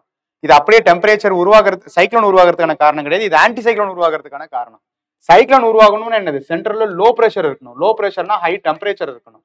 Surrounded by low temperature and high pressure. அப்போ low pressure surrounded by high pressure தான் சைக்ளோன் உருவாக்குமே தவிர இங்க என்ன ஆப்போசிட்டா கொடுத்துருக்காங்க? ஹை பிரஷர், அதாவது லோ டெம்பரேச்சர்னா ஹை பிரஷர், அது இது ஆன்டி சைக்ளோனுக்கான கண்டிஷன். அப்ப இந்த ஸ்டேட்மெண்ட்டும் வராது. ஆன்சர் ஃபார் திஸ் क्वेश्चन என்னது? Option 2 only. ஓகேவா? ஸோ அப்போ ITCZனா என்ன? ஒரு டிராபிக்கல் சைக்ளோன்ஸுக்கான கண்டிஷன்ஸ் எதெல்லாம் வச்சு உருவாகும், அதோட சம்பந்தப்பட்ட டெம்பரேட் சைக்ளோன்ஸ்க்கு எப்படி வேரி ஆகும், இந்த சைக்ளோன்ஸோட டிஸ்ட்ரிபியூஷன்ஸ் எப்படி இருக்கும், இது ரெண்டுக்கும் உள்ள டிஃபரன்சஸ். இதெல்லாம் தான் மேஜரான கீ பாயிண்ட்ஸ் சைக்ளோன் டாபிக்ஸ் வந்து நம்ம பார்க்க வேண்டியது. ஓகேவா? அப்ப இதை பார்த்தோம்னா ITCZன்றது என்னது? நமக்கு சப்ட்ராபிக்கல் ஹைல இருந்தும் இன் போத் த ஹெமிஸ்பியர்ல இருந்து ஈக்குவட்டோரியல் லோ பிரஷரை நோக்கி வரக்கூடிய விண்ட்ஸ் தான் north east trade winds and south east trade winds. இந்த ரெண்டு விண்ட்ஸுமே வந்தாலுமே, இப்ப இங்க இருந்து இந்த விண்ட் வருது, இங்க இருந்து இங்க விண்ட் வந்தாலுமே இது ஈக்குவட்டோரியல் ரீஜனுக்குள்ளார போக முடியாது. ஏன்னா ஈக்குவட்டோரியல் ரீஜன்ல தான் நமக்கு ஸ்ட்ராங் கன்வெக்ஷனல் கரண்ட்ஸ் இருக்குன்னு பார்த்தோமா. அப்ப இந்த விண்ட் வந்தாலுமே இது இங்க மேல எலிவேட் ஆகி ரைஸ் ஆயிடும். அப்போ இந்த ரெண்டு விண்ட்ஸும் ஒன்னோட ஒண்ணு மீட் ஆகாம கன்வர்ஜ் ஆகக்கூடிய இந்த ஜோன் இருக்குல்ல, இந்த ஜோன் தான் இன்டர் டிராபிக்கல் கன்வர்ஜென்ஸ் ஜோன். இந்த ஜோன் வந்து லோ பிரஷர் ஜோனா இருக்கும். இந்த லோ பிரஷர் ஜோனான ITCZ டெம்பரேச்சர் வேரியேஷன், அதாவது சன்னுடைய நார்த்வர்ட் அண்ட் சவுத்வர்ட் ஷிஃப்ட் அடிப்படையா வச்சு இந்த ITCZ நார்த்தை நோக்கியும் போகும், சவுத்தை நோக்கியும் வரும். இதை நார்த்தை நோக்கி மே ஜூன் அப்போ நம்மளை நோக்கி வரதுனாலதான் நமக்கு மான்சூனே ஆரிஜினேட் ஆகுது. நம்ம மான்சூன் டாபிக் பார்க்கும்போது அது இன்னும் கிளியரா பார்க்கணும். ஓகேவா? இப்ப இந்த ITCZன்ற அந்த லோ பிரஷர் ட்ரஃப் அதனோட டிஸ்ட்ரிபியூஷனும் எகைன் டெம்பரேச்சர் அடிப்படையா வச்சுதானே இருக்கு. இப்ப நார்தர்ன் ஹெமிஸ்பியர்ல we are having more land mass, southern ஹெமிஸ்பியர்ல வாட்டர் பாடி இருக்கு. நம்ம என்ன பார்த்தோம்? Specific heat capacity of land and water vary ஆகும்னு பார்த்திருந்தோமா. வாட்டர் வந்து ஸ்பெசிபிக் ஹீட் கெப்பாசிட்டி அதிகமா இருக்கிற காரணத்தினால சதர்ன் ஹெமிஸ்பியர்ல temperature is comparatively less then the northern ஹெமிஸ்பியரா. எப்படி ஐசோதர்ம்ஸ் லேண்ட்ல நார்த்வர்டு சம்மர் அப்போ ஷிஃப்ட் ஆகுமோ, அதே மாதிரிதான் ITCZும் ஹை டெம்பரேச்சர் எக்ஸ்பீரியன்ஸ் பண்ணக்கூடிய லேண்ட் இருக்கக்கூடிய நார்தர்ன் ஹெமிஸ்பியர்ல நார்த்வர்டு இன்னும் ஃபர்தரா ஷிஃப்ட் ஆகும். இது கிட்டத்தட்ட ஒரு ஐசோதர்ம் தானே ITCZன்றது. அப்ப ITCZோட ஷிஃப்ட் கான்டினென்ட் வரைக்கும் போகும். ஆனா சதர்ன் ஹெமிஸ்பியர்ல கான்டினென்ட் தாண்டி ஓஷன்ல அது பெருசா டிராவல் ஆகாது. ஏன்னா ஓஷன்ல டெம்பரேச்சர் கூடவே கூடாது. டெம்பரேச்சர் கூடவே கூடாத இடத்துல லோ ப்ரெஷர் கிரியேட் ஆகாது. லோ ப்ரெஷர் கிரியேட் ஆகாத இடத்துல ஐடிசிஸ் ஃபார்ம் ஆகாது. அதுதானே லாஜிக்.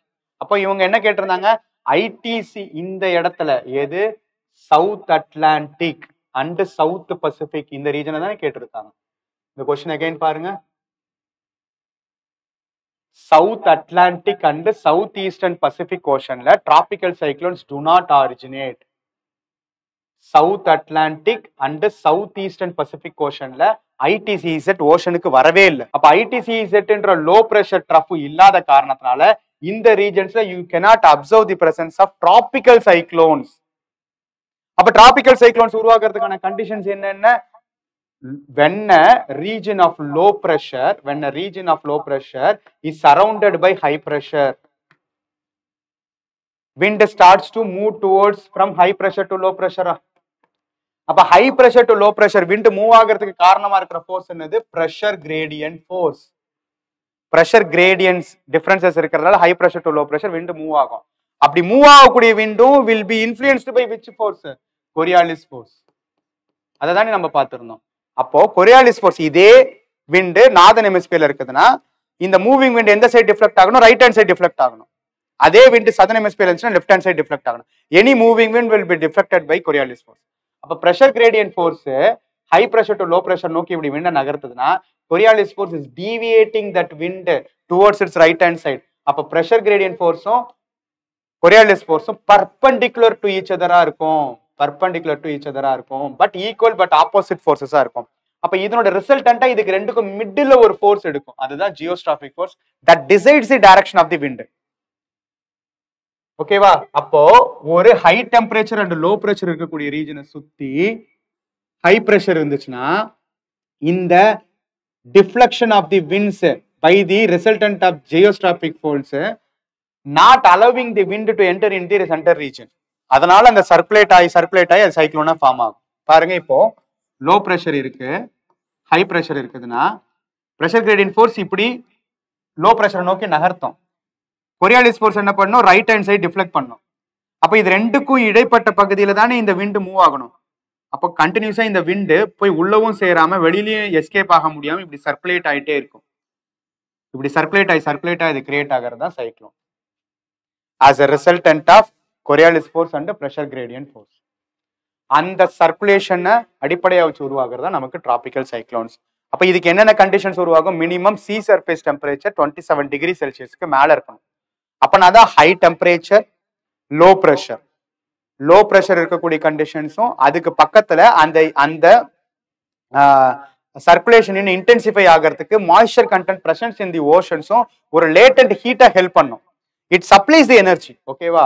அப்போ high temperature and low pressure இருக்கக்கூடிய ஓஷனிக் ரீஜன்ஸ்ல இந்த சர்க்குலேஷனுக்கான மூவ்மெண்ட் அடிப்படையா வச்சு tropical cyclones will get emerged. அப்ப டிராபிக்கல் சைக்ளோன்ஸ் இஸ் எலிவேட்டிங்னா கீழே இருக்கக்கூடிய மாய்ஸ்சர் கண்டென்ட் இந்த டிராபிக்கல் சைக்ளோன்ஸ் மேல எடுத்துக்கிட்டே போகுமா? மேல எடுத்துக்கிட்டே போய் அது கிளவுட்ஸை ஃபார்ம் பண்ணி it will give intensified rainfall. இப்படி உருவாகக்கூடிய இந்த டிராபிக்கல் சைக்ளோன்ஸ்ல சென்டர் ரீஜன் இருக்குல்ல, centre com low pressure conditions இருக்குல்ல, அதை தான் ஐன்னு சொல்லுவாங்க. ஸோ அப்போ அந்த ஐயை சுத்தி இருக்கிறது தான் ஐவால். ஓகேவா? ஸோ இந்த ஐன்ற கான்செப்ட் நமக்கு டிராபிக்கல் சைக்ளோன்ஸ்ல மட்டும்தான் இருக்கும். ஓகேவா? ஸோ ஐன்ற இடம் காம்னஸா இருக்கும், பட் இதை சுத்தி இருக்கக்கூடிய ஐவால்ஸ்ல எலிவேஷன் ஆஃப் ஏர் இருக்கும். இந்த ஐன்ற காம்னஸ் ரீஜன்ஸ்ல you can observe the subsidence of air. Because புயலோட மையம் அமைதியாக தான் இருக்கும், சுத்தில தான் நமக்கு அந்த சர்க்குலேஷன் நடந்துகிட்டே இருக்கும். இந்த கான்செப்ட் அப்படியே நமக்கு டெம்பரேட் சைக்ளோன்ஸ்க்கு கிடையாது. ஏன்னா temperate cyclones is formed by the results of frontogenesis. இப்போ டெம்பரேட் சைக்ளோன்ஸ் எடுத்துக்கிட்டோம்னா ரெண்டு டிஃப்ரெண்ட் ஏர் மாசஸ், ஒரு வார்ம் ஏர் மாஸ் இருக்கு, ஒரு கோல்டு ஏர் மாஸ் இருக்குதுன்னா இந்த ரெண்டு ஏர் மாஸ் மீட் ஆகக்கூடிய இடத்துல வார்ம் ஃப்ராண்ட் கிரியேட் ஆகுதா, கோல்ட் ஃப்ராண்ட் கிரியேட் ஆகுதான்றத பொறுத்து தான் சைக்ளோன்ஸ் ஜெனரேட் ஆகும். ஓகேவா? சோ ஒரு வார்ம் ஃப்ராண்ட்ன்றது என்னது? Warm air is moving towards the cold air and elevated அப்வர்ட்ஸ்னா அந்த இடத்துல கிரியேட் ஆகுறது தான் வார்ம் ஃப்ராண்ட். அதே ஸ்டேபிளா இருக்கக்கூடிய வார்ம் ஏர் மாஸை நோக்கி மூவிங் கோல்ட் ஏர் மாஸ் வந்து அதனாலையும் வார்ம் ஏர் மேல எலிவேட் ஆகும். ஏன்னா ரெண்டை கம்பேர் பண்ணும்போது gold air is always tensor, warm air is always less tensor. அப்போ இது ரெண்டுல எது மோதினாலுமே லோ டென்சரா இருக்கக்கூடிய வார்ம் ஏர் தான் மேல ரைஸ் ஆகணும், ஈக்குவடோரியல் ரீஜன்ல ரைஸ் ஆன மாதிரி. அப்ப லோ டென்சரா இருக்கக்கூடிய வார்ம் ஏர் மேல ரைஸ் ஆகும். பை மூவிங் வார்ம் ஏர் மாஸ்னா அது warm front. By moving cold air மாஸ்னா அது கோல்டு ஃப்ரண்ட். அவ்வளவுதான். சம் ரீஜன்ஸ்ல எஸ்பெஷலி 40 to 50 டிகிரி லாட்டிடியூடினல் ரீஜன்ஸ்ல ரெண்டுமே மூவ் ஆகி வரும். ரெண்டுமே மூவ் ஆகி வந்து அது ஒரு ரெண்டுமே மூவ் ஆகி வந்தாலும் அதுவும் கொரியாலிஸ் ஃபோர்ஸ்னால தான் அஃபெக்ட் ஆகணும். அப்ப ரெண்டோடைய மூவ்மெண்ட்டும் டிஃப்ளெக்ஷனோட ரிசல்ட்னால ஒரு சர்க்குலேஷன் கிரியேட் ஆகும். அந்த சர்க்குலேஷனுக்கான பாசிபிலிட்டிஸ் அக்ளூடட் ரெண்டு ஒன்னோட ஒன்று மிங்கிள் ஆயிடும். அக்ளூஷன் நடந்து அதுக்கப்புறம் ஒரு சர்க்குலேஷன் மூலியமா ஜெனரேட் ஆகிறது தான் டெம்பரேட் சைக்ளோன்ஸ். ஓகேவா? ஸோ அப்போ ஒரு ஏன்னா 40 to 50 டிகிரி லாட்டிடியூடினல் பொசிஷன்ல நமக்கு நார்தன் ஹெமிஸ்பியர்ல இருந்தும் சரி சதர்ன் ஹெமிஸ்பியர்ல இருந்தும் சரி மிட் லெவல் டெம்பரேச்சர் இருக்கும். அப்போ கோல்ட் ஏர் மாஸ் அதனோட கோல்ட்னஸ் கொஞ்சம் குறையும், வார்ம் ஏர் மாஸ் அதனோட வார்ம்னஸ் கொஞ்சம் குறையும். ரெண்டுமே அதனோட ஒரிஜினல் நேச்சர் இன்டென்சிட்டி குறைக்கிறதுனால இது ரெண்டோடைய அக்ளூஷனோட ரிசல்டன்டா இதனோட ரெண்டோட அக்ளூஷனோட ரிசல்டன்டா when cold air is taking over the warm air rises above and results in the circulation. அந்த சர்க்குலேஷன் தான் நமக்கு என்னது டெம்பரேட் சைக்ளோன்ஸ். இந்த temperate cyclones is created as a result of occlusion of frontsன்றதுனால temperate சைக்ளோன்ஸ்ல ஐன்ற கான்செப்ட் இருக்காது. புரியுதுங்களா? அப்போ இது டெம்பரேட் சைக்ளோன்ஸ். இந்த டெம்பரேட் சைக்ளோன்ஸ் வந்து பார்த்தோம்னா டிராபிக்கல் சைக்ளோன்ஸ்ன்றது நமக்கு டிராபிக்கல் ரீஜன்ஸ்ல ஃபார்ம் ஆகும். அவங்க கேட்டிருந்தாங்கல்ல, அப்ப டிராபிக்கல் ரீஜியன்ஸ்ல சைக்ளோன் உருவாகிறதுக்கான டிராபிக்கல் சைக்ளோன்ஸ் உருவாகிறதுக்கான எல்லா கண்டிஷன்ஸையும் வச்சு இந்த cyclones majorly moving from eastern region to western regions. ஏன்னா இந்த cyclones is also influenced by trade winds or easterlies. இங்க பாருங்க, சவுத் அட்லாண்டிக் ஓஷன்லயும் சவுத் ஈஸ்டர்ன் பசிபிக் ஓஷன்லயும் you cannot observe the presence of tropical cyclones. அதுக்கு காரணம் என்ன? இங்க ஐடிசிஸோட பொசிஷன் இருக்காது. இதே டெம்பரேட் சைக்ளோன்ஸ் எடுத்துக்கிட்டோம்னா இது இன்னொன்னு என்னன்னா tropical cyclones absorbs only on the oceanic regions. ஏன்னா அங்கதான் மாய்ஸ்சர் கண்டென்ட்டுக்கான பாசிபிலிட்டிஸ் இருக்கு, லேண்ட்ல இருக்காது. பட் டெம்பரேட் சைக்ளோன்ஸ் அக்ளூஷன்ன்ற கான்செப்ட்னால கிரியேட் ஆகிறதுனால லேண்ட்லயும் கிரியேட் ஆகும், ஓஷன்லயும் கிரியேட் ஆகும். ஆனா லெஸ் விகரஸா இருக்கும் தேன் தி டிராபிக்கல் சைக்ளோன்ஸ். ஓகேவா? அப்போ டெம்பரேட் சைக்ளோன்ஸ் டெம்பரேட் ரீஜன்ஸ்ல at the influence of westerliesனால it is moving from west to east. Tropical cyclones majorly moving from east to west, moving to the influence of trade winds or easterlies. இது ரெண்டு differences நம்ம பார்த்துக்கணும். Tropical cyclones and temperate cyclones. ஓகேவா? தென் oceanography. இப்போ நம்ம கிளைமட்டாலஜில இது வரைக்கும் last 15 இயர்ஸ்ல கேட்ட இம்பார்ட்டன்டான கொஸ்டின்ஸ் அது ரிலேட்டடான கான்செப்ட்ஸையும் பார்த்துட்டோம். இப்போ நம்ம வந்து ஓஷனோகிராஃபி பார்த்துடலாம். ஓகேவா? நான் ஓஷனோகிராஃபி நமக்கு இம்பார்ட்டன்டான தீம். ஓஷனோகிராஃபில என்னென்ன கேட்டிருக்காங்க? On the planet Earth, most of the fresh water exist as ice caps and glaciers. So இருக்கக்கூடிய ஃப்ரெஷ் வாட்டர்ல 97% நமக்கு ஓஷன் வாட்டர்ஸ் தான் இருக்கு. பட் ரிமைனிங் இருக்கக்கூடிய ஃப்ரெஷ் வாட்டர்ஸ்ல மேஜரா ஐஸ் கேப்ஸ் அண்ட் கிளேஷியர்ஸ் தான் இருக்கு. அதுக்கு அடுத்தது செகண்ட் ஹையஸ்டா எது இருக்குன்னு கேட்டிருக்காங்க. செகண்ட் ஹையஸ்டா இருக்கிறது கிரவுண்ட் வாட்டர் தான். இதை 2013ல கேட்டாங்க. வாட்டர் இன் டிஃப்ரெண்ட் ஃபார்ம்ஸ், அது especially fresh water in different forms, அதனுடைய ப்ரொபோர்ஷன்ஸை கேட்டிருந்திருக்காங்க. இப்போ இதே கொஸ்டின் திரும்ப 2021ல again ரிப்பீட் ஆயிருக்கு பாருங்க. With reference to the water on the planet Earth, consider the following statements. The amount of water in rivers and lakes is more than the ground water னு கொடுத்திருக்காங்க. Ice கேப்ஸ்க்கு அடுத்து second ஹையஸ்டா இருக்கிறது ground வாட்டர்னா ground வாட்டரை விட reverse லேக்ஸ்ல இருக்கிறது குறைவா தானே இருக்கணும். அப்போ ஃபர்ஸ்ட் ஸ்டேட்மெண்ட் இஸ் ஆப்வியஸ்லி தப்பு. The amount of water in polar ice caps and glaciers is more than the ground water. இந்த கொஸ்டினோட அதே ஸ்டேட்மெண்ட் இங்க செகண்ட் ஸ்டேட்மெண்டா கொடுத்திருக்காங்க. Second statement is right. அப்ப ஃப்ரெஷ் வாட்டரோடைய அவைலபிலிட்டி இன் டிஃப்ரெண்ட் ஃபார்ம்ஸ்ன்றது ஒரு முக்கியமான தீமா யூபிஎஸ்சி கேட்டுட்டே இருக்காங்க. அப்ப ஆன்சர் ஃபார் திஸ் கொஸ்டின் என்னது? Option B 2 only. அப்போ நமக்கு ஓவராலா எடுத்துக்கிட்டோம்னா almost 97% ocean water saline waters தான் இருக்கு. ரிமைனிங் வந்து பார்த்தோம்னா நமக்கு ஒரு 97%, 97.5% நமக்கு ஓஷன் அண்ட் அதர் சலைன் வாட்டராகவும் தான் இருக்கு. 2.5% தான் ஃப்ரெஷ் வாட்டர் இருக்கு. அந்த 2.5%லயும் ஆல்மோஸ்ட் 68% கிளேஷியர்ஸும் ஐஸ் கேப்ஸாகவும் தான் இருக்கு. டைரக்டா வாட்டர் ஃபார்ம்ல இல்ல. ரிமைனிங் வாட்டர் ஃபார்ம்ல லார்ஜஸ்டா இருக்கிறது கிரவுண்ட் வாட்டர் தான். சர்ஃபேஸ் லெவல்ல வெறும் 1.2%. இது 1.2%ன்றது என்னது? 1.2% ஆஃப் 2.5%. அப்போ லார்ஜஸ்டா ஐஸ் கேப்ஸும் அதுக்கப்புறம் கிரவுண்ட் வாட்டர் இருக்கு. இந்த சர்ஃபேஸ் வாட்டர்லயும் லார்ஜஸ்ட் ப்ரொபோர்ஷன் என்னதான் இருக்கு? பெர்மாஃப்ரோஸ்ட் கண்டிஷன்ஸ், பெர்மனன்ட்லி ஃப்ரோசன் கண்டிஷன்ஸ்ல தான் இருக்கு. அதுக்கப்புறம் லேக்ஸ் இருக்கு. லேக்ஸுக்கு அப்புறம் சாயில் மாய்ஸ்சர் இருக்கு. அதுக்கப்புறம் ஸ்வாம்ஸ் இருக்கு. அதுக்கப்புறம் தான் ரிவர்ஸ் இருக்கு. Rivers holds very very minimum level of fresh water. அப்ப இந்த ப்ரொபோர்ஷன்ஸ் தெரிஞ்சுக்கணும். ஏன்னா இந்த ப்ரொபோர்ஷன்ஸ் வச்சு யூபிஎஸ்சி 2 முறை கேள்வி கேட்டாங்க. ஓகேவா? வாட்டரோட அவைலபிலிட்டி இன் கிரவுண்ட் வாட்டர்ல அதிகமா, ரிவர்ஸ்ல அதிகமா, ஐஸ் கேப்ஸ் அதிகமா, பெர்மாஃப்ராஸ்ட் கண்டிஷன்ஸ் அதிகமா. இந்த கான்செப்ட்ஸ் முக்கியமா நம்ம தெரிஞ்சுக்கணும். ஓகேவா? தென் இது வாட்டரோட அவைலபிலிட்டி, சலைன் வாட்டராகவும் ஃப்ரெஷ் வாட்டராகவும். இந்த வாட்டரோடைய மூவ்மெண்ட், இந்த மூவிங் வாட்டரை வச்சுதான் வேவ்ஸ், டைட்ஸ், ஓஷன் கரண்ட்ஸ் சொல்லுவோம். அதை வச்சு கேள்விகள் வந்துட்டு இருக்கு. ஓகேவா? அதுல என்னென்ன கேள்விகள் வந்திருக்குன்னு பார்ப்போம். Tides occurs in oceans and seas due to which of the following? Tides ஓதங்கள் உருவாகிறதுக்கு எதெல்லாம் எந்தெந்த ஃபோர்ஸஸ்லாம் காரணமா இருக்குன்னு கேட்டிருக்காங்க. Gravitational force of the sun, yes definitely. Gravitational force of the moon, yes definitely. Then எர்த்தோட கிராவிடேஷனல் ஃபோர்ஸை பத்தி கேட்கல, எர்த்தோட centrifugal force of the earth காரணமா கேட்டிருக்காங்க. எஸ், மூணுமே காரணம் தான். ஏன்னா இது ரெண்டும் ஒரு சைட்ல மட்டும்தான் டைட்ஸை உருவாக்குமே தவிர ஆன் தி ஆப்போசிட் சைட்ஸ்ல டைட்ஸை உருவாக்குறதுக்கு centrifugal force of the earth தான் காரணமா இருக்கும். ஸோ இந்த மூணு ஃபோர்ஸஸுமே is a reason for tides to gets generated. ஏன்னா டைட்ஸ் எப்போ உருவாகும்? நார்மலா நியூ மூன் டே எப்பவும், ஃபுல் மூன் டே எப்பவும். அப்ப நியூ மூன் டே எப்பவும், ஃபுல் மூன் டே எப்பவும் தான் சன்னு, எர்த்து, மூணுமே ஒரே லைன்ல வரும். அப்ப சன்னோடைய கிராவிடேஷன் எஃபெக்டும் மூணுடைய கிராவிடேஷன் எஃபெக்டும் கம்பைன்ட் ஆக்ட் ஆகி டைட்ஸை ஜெனரேட் பண்ணும். ஓகேவா? அப்போ ஃபார் எக்ஸாம்பிள் இந்த இடத்துல சன்னு மூணும் ஒரு இடத்துல இருக்குதுன்னா, இந்த சன்னு மூணோட combined gravitation effect ocean waters attract பண்ணுமா? அந்த அட்ராக்ட் பண்றதுனால vertical level of rise of water தான் நம்ம டைட்ஸ்ன்னு சொல்றோம்.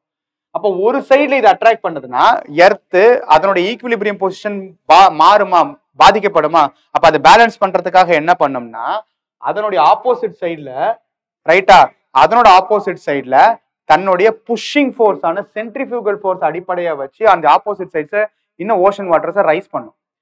அப்போ ஒரு சைட்ல டைட்ஸ் வந்து combined effect of sun and மூன்னால நடக்குதுன்னா, கிராவிடேஷன் ஃபோர்ஸ்னால நடக்குதுன்னா, ஆன் தி ஆப்போசிட் சைட்ல புஷிங் ஃபோர்ஸ் ஆன சென்ட்ரிபியூகல் ஃபோர்ஸ்னால டைடல் பல்ஜஸ் கிரியேட் ஆகும்.